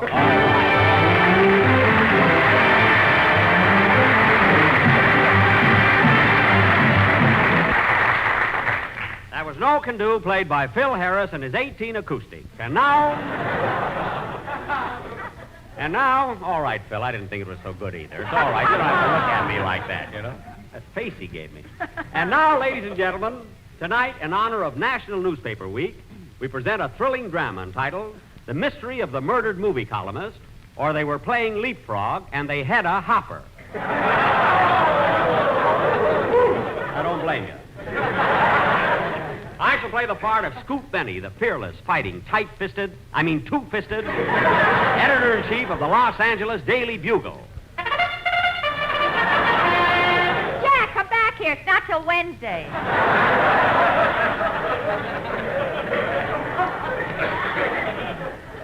Darn it. I had such a head start, too. Now, where was I? Oh, yes. Phil Harris will be my star reporter. Curtain. Music.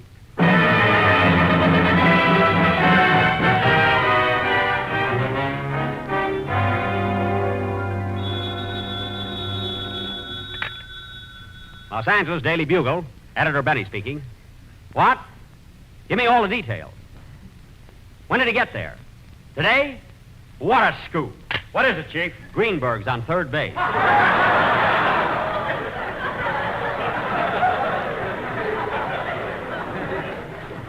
Now, let's, Hey, Chief, here's the story that just came in on the wire. On the wire? What does it say? Flash. Fred Allen opens his new radio season tonight. Well, dress it up a little and put it in the obituary column.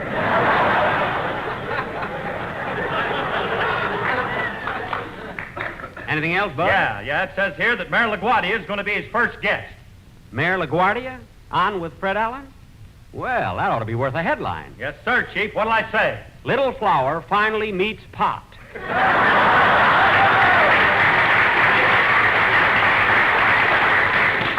Okay, Harris, run it like that. Right. Daily Bugle, Editor Benny speaking. You're the guy I want to talk to. I know you're helping the police, but I'm warning you. They'll never catch me. Who is this? Itchy.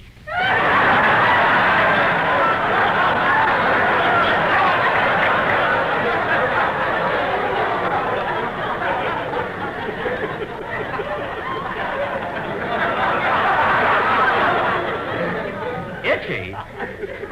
Oh, yeah. Now, let's see. Where did I put those? Gee, and I only talked to him over the phone. Now, let's see. Where did I put those, Yes? I'm sorry to break in like this, but this is an emergency. What is it, sir? I'd like to run an ad in your lost and found column. I'll take it. What did you lose? A diamond-studded cigarette case.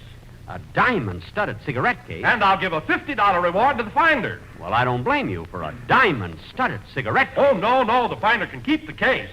Can keep the case? I just want those cigarettes. They're so round, so firm, so fully packed, so free and easy on the draw. Oh, they're lucky!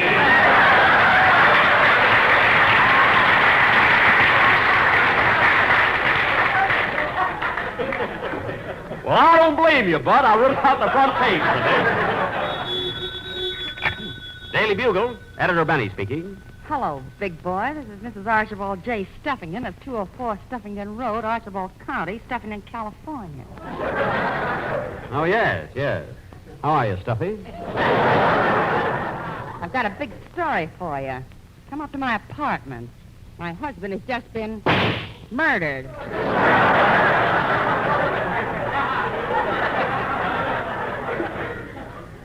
What was that? My husband has just been murdered.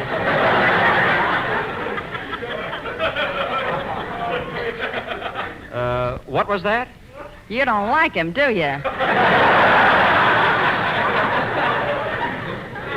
No. Are you sure he's dead? Well, just a second. I think so. Now, if you'll excuse me, I gotta go rinse a few things out. Rinse away, rinse away.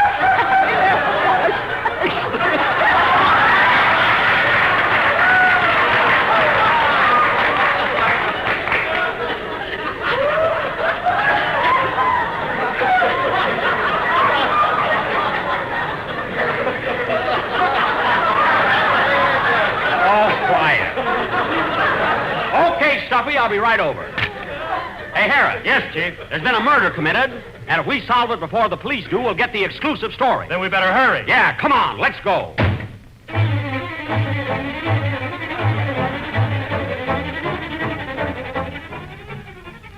Here's the house. You knock, Harris. I bruise easily. We'll get to the bottom of this murder and know the reason why. Well, I see you're in mourning already. Who, me?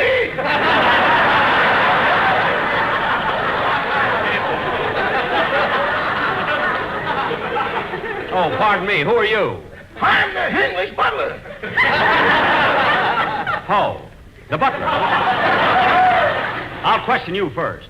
Did you hear 5 gunshots this morning? Yes, I heard the first one in the kitchen, the second one at the front door, and the other 3 as I was going through Anaheim, Azusa, and Cucamonga.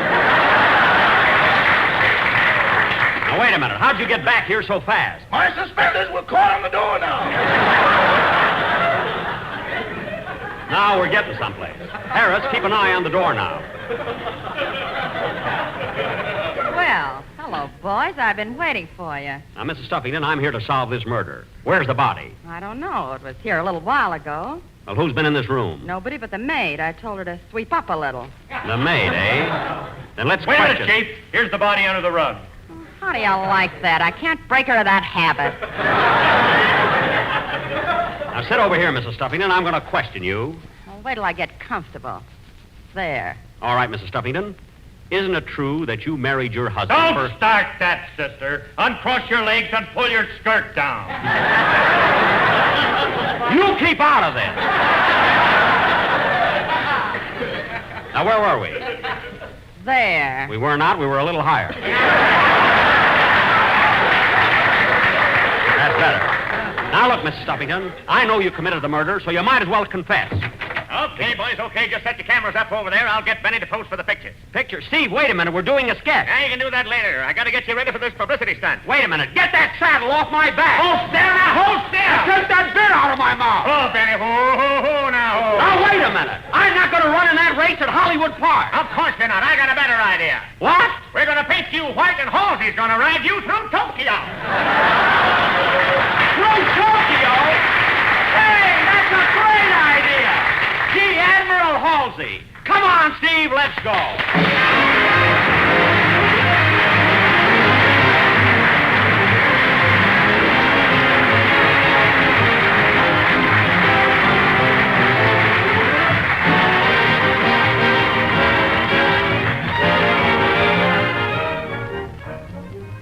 Ladies and gentlemen, there's a new victory slogan which says, "Be generous in victory." Say, Jack, Yes.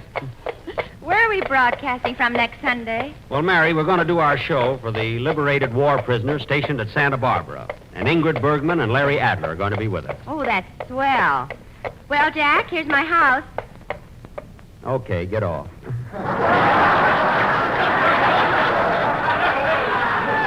Good night, Jack. Good night, Mary. Yeah, I'll be glad to get home. These shoes are killing me.